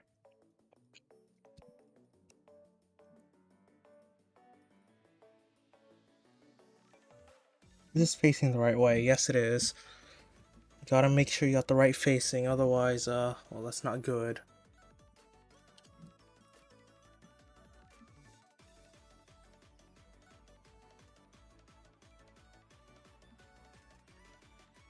Just gotta sandwich a couple parts together, and that's the internals done. Got the fold-out handle right here. Got these joints right here, which does allow it to swivel a bit.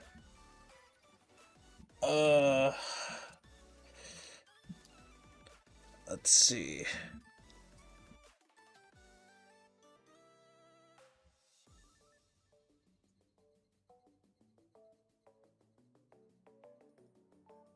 This is luckily assembled pretty easily. The parts slide together really nicely. That folds in and out really easily as well.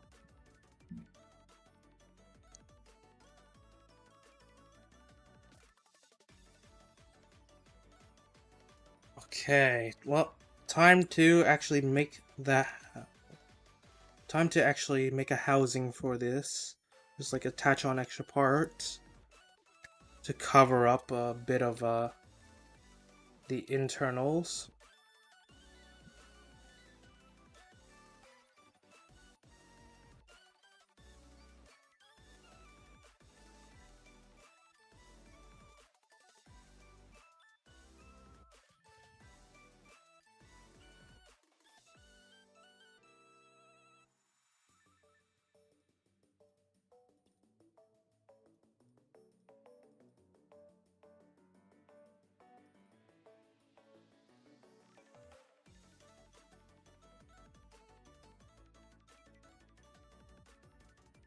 I can already see where some stickers are supposed to go on this thing. My god, does this thing use up a lot of stickers.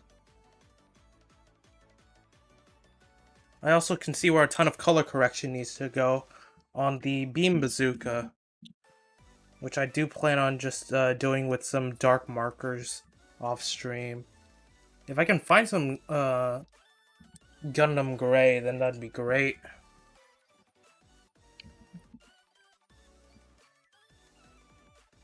Okay, so got all the pieces here.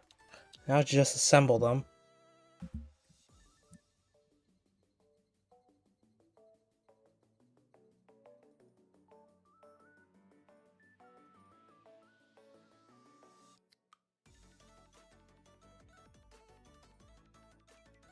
This, of course, does cover up a bulk of the internals.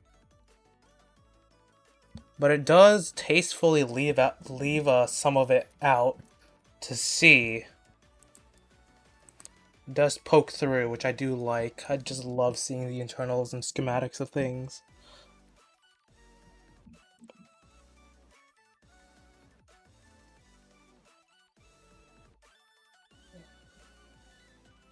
How the hell are you supposed to attach?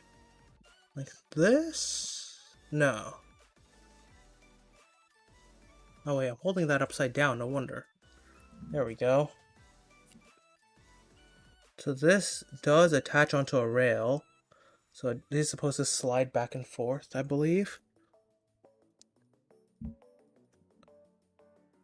Hold up. Okay, before we attach this, I am going to apply some stickers first, because apparently this does need some stickers.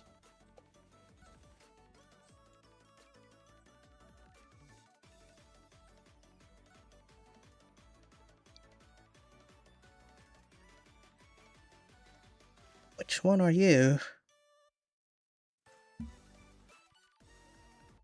You.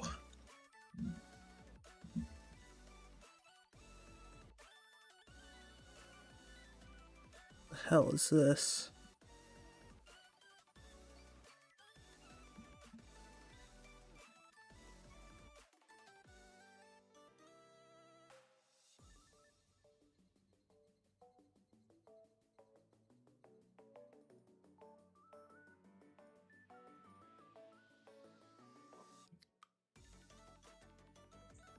I really wish there was some proper color separation here instead of this gigantic sticker.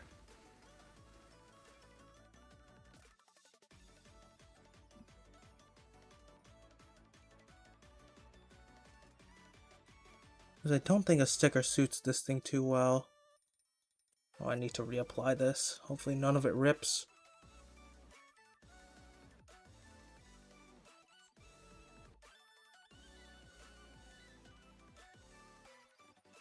Come on, please attach properly this time.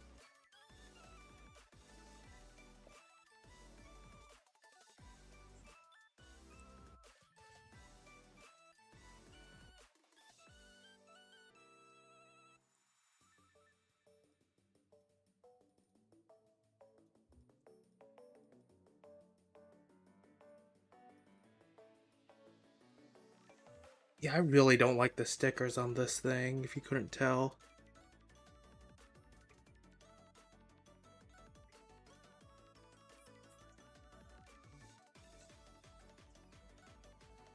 Color separation would have been much better. But no, they went with stickers instead, and I don't know why.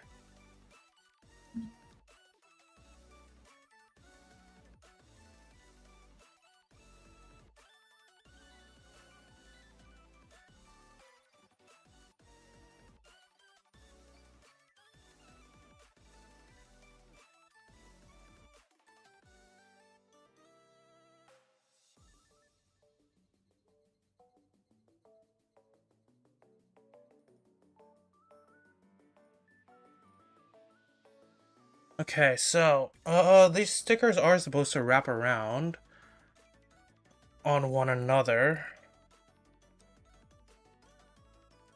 So I will have to attach these together before I can seal up these stickers.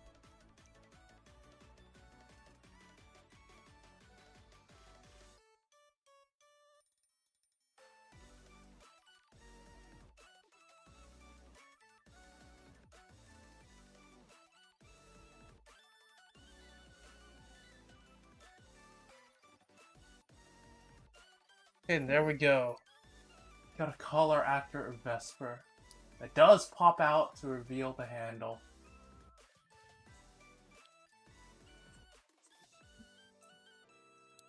I do like the folding action though. That is very nice.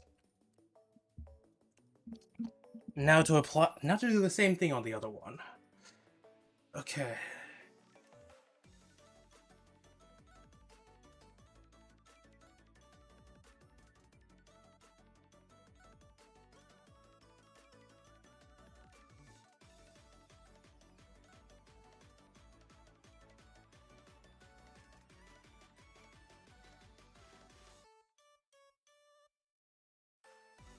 Yeah, I screwed this up. The stickers are always the parts that take me the longest to do. Because I am honestly too much of a perfectionist.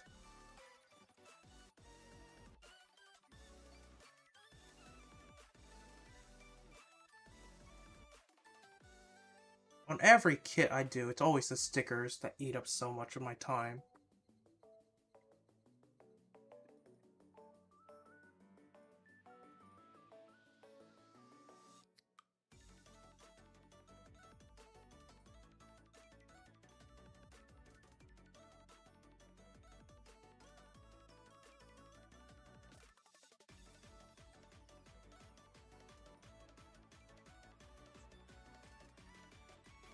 Okay.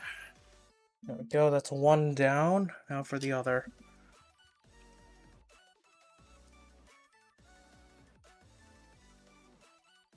Then I think we just have some stickers for the camera of the bazooka and the rifle. Then that's about it. After that, we should be done with those two.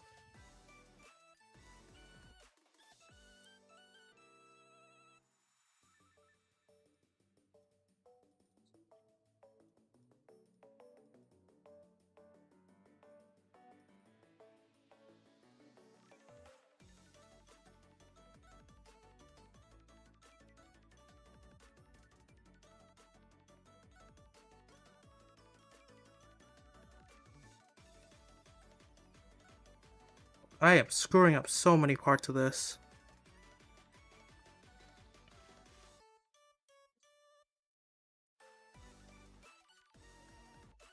God, I hate this so much.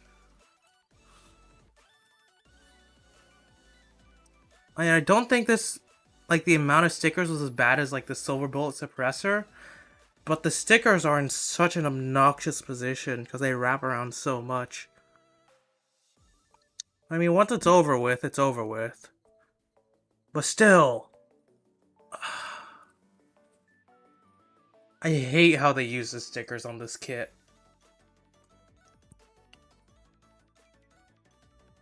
There we go. Finally done with that hell.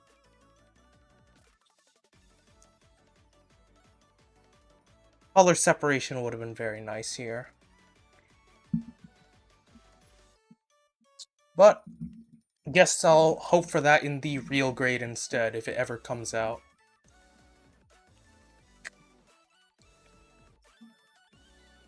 Let's see, all that's left to do is just to attach these onto here.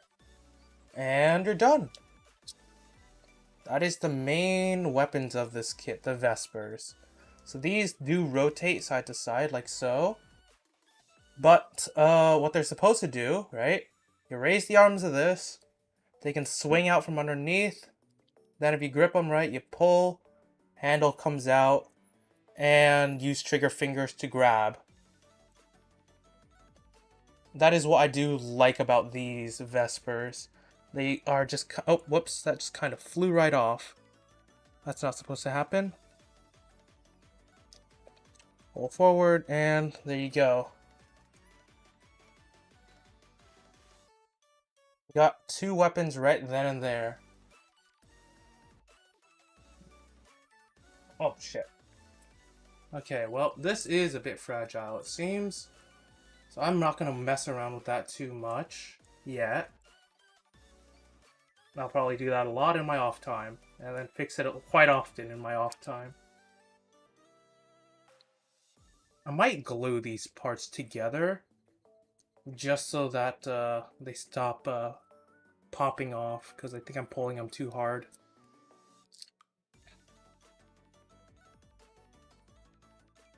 Aside from that, I do really like the Vespers. Yeah, the arms just have so much articulation on them. I'm surprised. Like, there's not much stopping you from moving the arms too much. Onto the weapons. The other weapons, I should say.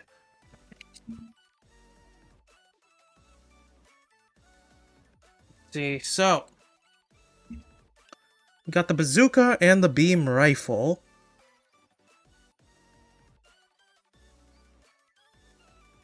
Actually, the bazooka seems to have some decent color separation now that I'm looking at what parts go into it.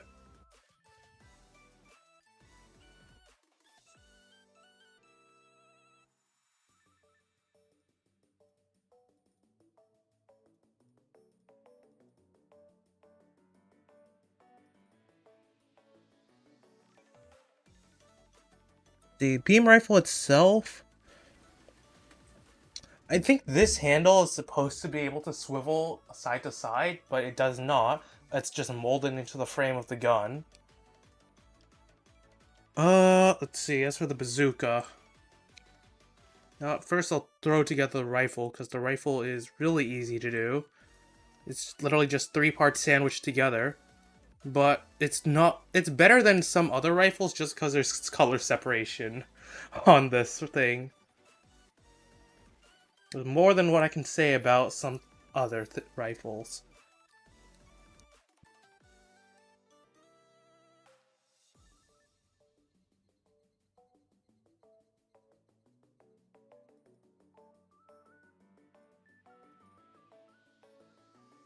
Everything is molded on the runner as well. At least all the fine details of this rifle, which I do kind of like. It is very intricate, something I did not expect out of a high grade. Like this. Like, there's so many small details on here. It's hard to notice, normally. Anyways, let's see here. I do need a sticker for this. Mainly for the site. It's still pretty easy to do, with or without. Although this one is a bit more difficult to place on because I think it's just kind of free-floating. You do just have to slap it on and hope for the best. It's not bad, but it could be a lot better. Oh, glint right there. Yeah, there we go. From the rifle. This can be held in the trigger in this hand right here with the trigger finger. I'm just gonna preemptively attach that right now, because this is what I plan on doing with it. So you do just, it is kind of awkward, but you do just kind of open it up, fit it in there, and then just slap the back of it on. Sometimes it does, depending on how you are like, it does take some wrapping your head around.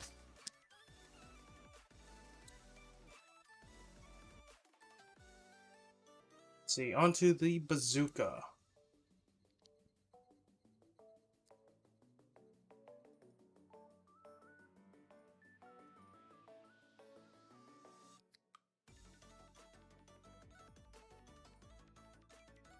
Multiple parts here. It is made up of more parts than the rifle. I don't remember if it has a folding handle or not, but I think it might.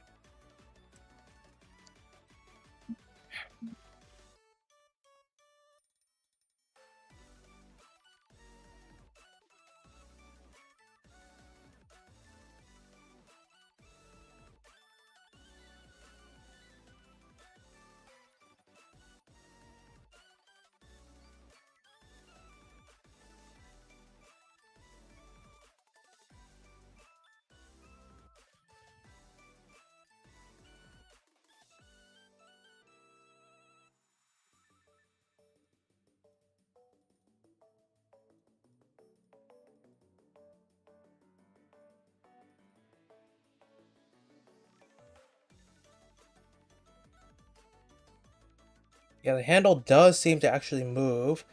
Yeah. Let's see. This right here should be able to attach, I think. How is this supposed to go? Was it like this? Yeah. There we go. It takes a bit of time to figure out because the pieces don't seem to fit together at first. Or if they do, they fit in a strange orientation. Last sticker on this thing. That's for the bazooka sight.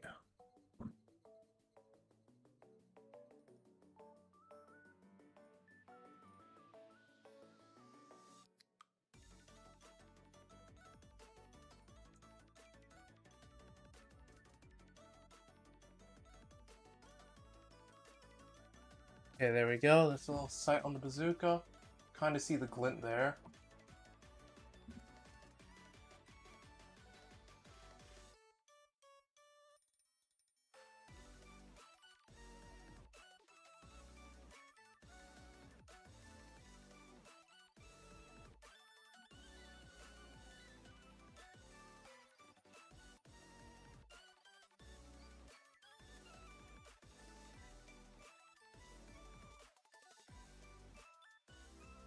I need to cut out a lot of parts here because I'm surprised there's so much of it that is part separated. I kind of expected the bazooka to be a lot simpler.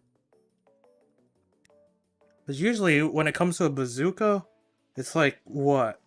Maybe like 4 or 5 parts at most? This one comes with a fair amount.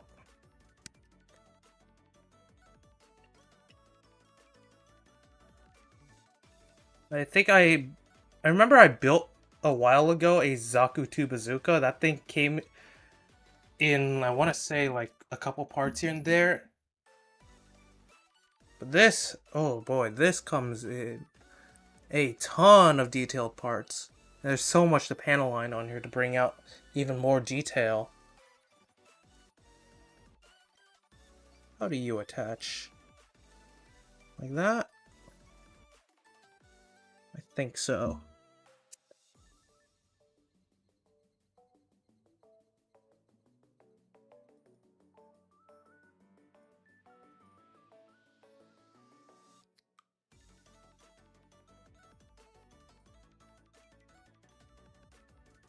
And these parts just kind of sandwich on top.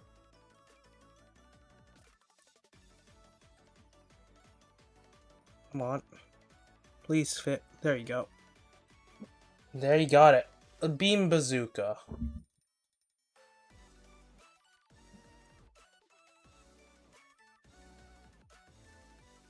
So this is interchangeable with the trigger fingers. But it can also be placed on the rear using this adapter right here. I believe it just kind of slides in right here. Yeah. And it just hangs out. This can be slapped onto the rear. Like this can be just thrown onto the rear by just removing this little flap right there. Placing that here and then just sliding this on. I'm not going to do that because it's a bit of a hassle. Let's see. For the shield, which I do plan on actually using, you do have to do a bit of a parts formation here. We will have to take the shield effects and apply it to the actual connector piece. And that's it for the shield, I believe. The question is, how do I get this on, if I remember correctly? Let's just... Okay, no, you just slide it in. It just kind of clicks into place. That's really nice, actually. Then that is very easy to do. Then this just pops on. And the shield doesn't really get in the way of the articulation too much, I don't think. Like, you get... Okay, kind of does, but you can kind of really maneuver around it. Or just pose it up before attaching the shield on. And it should work just fine. But I think that is it for the F91. It does come that is pretty much all it comes with, aside from, I think, these right here.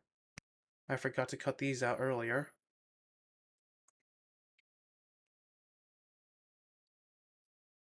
I should probably show this before I end, but,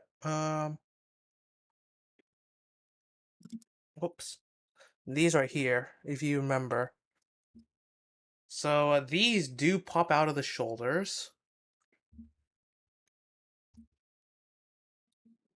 and, do, supposedly, do assist in venting heat when it does, require them.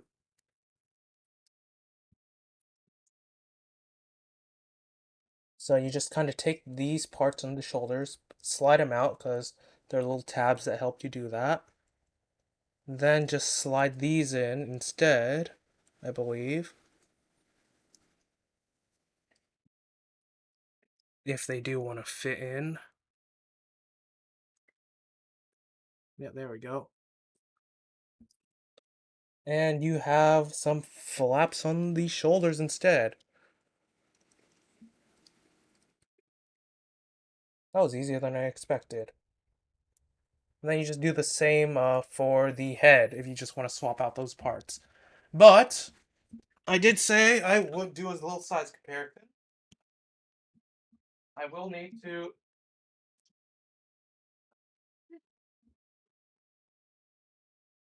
Can't grab my wallet.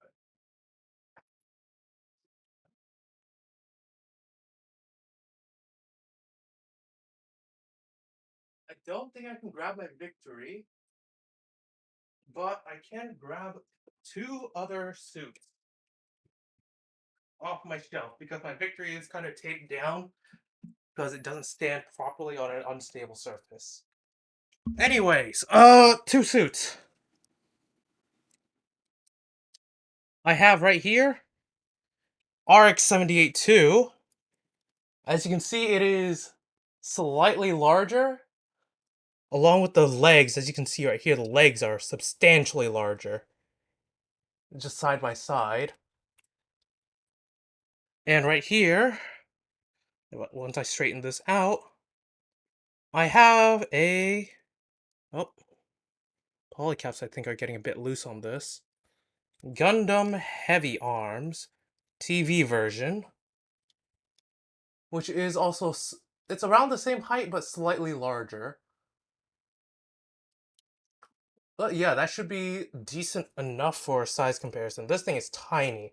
Like, if you just overlay this, like, the Heavy Arms is already considered a small suit, but this is even smaller.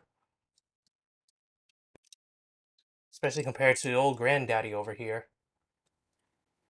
Like, it reaches chest height of the RX-78 2, barely. But, RX-78 2 is equipped with, I think, the Silver Bullet Suppressor's original beam magnum, just because I happen to have a spare. I gave the Silver Bullet Suppressor my real grade Banshee Norn's beam magnum instead, because I preferred that beam magnum. Anyways, I think that's going to be it for this stream. Yeah, this is a really tiny kit, but relatively simple and packed full of little gimmicks here and there. I personally do really like this kit, and I am kind of hoping that Bandai creates a real grade variant where they stuff even more things in here. But I don't think it will come close to the amount of gimmicks stuffed in by the crossbone, because the crossbone has so many like little weird weapons here and there. But anyways, thank y'all for coming. I do plan on streaming on Friday. So, actually, no, Friday's stream will be a bit shorter than usual because I do have something to do soon after. But aside from that, thank y'all for coming, and I will see you guys next time. Bye.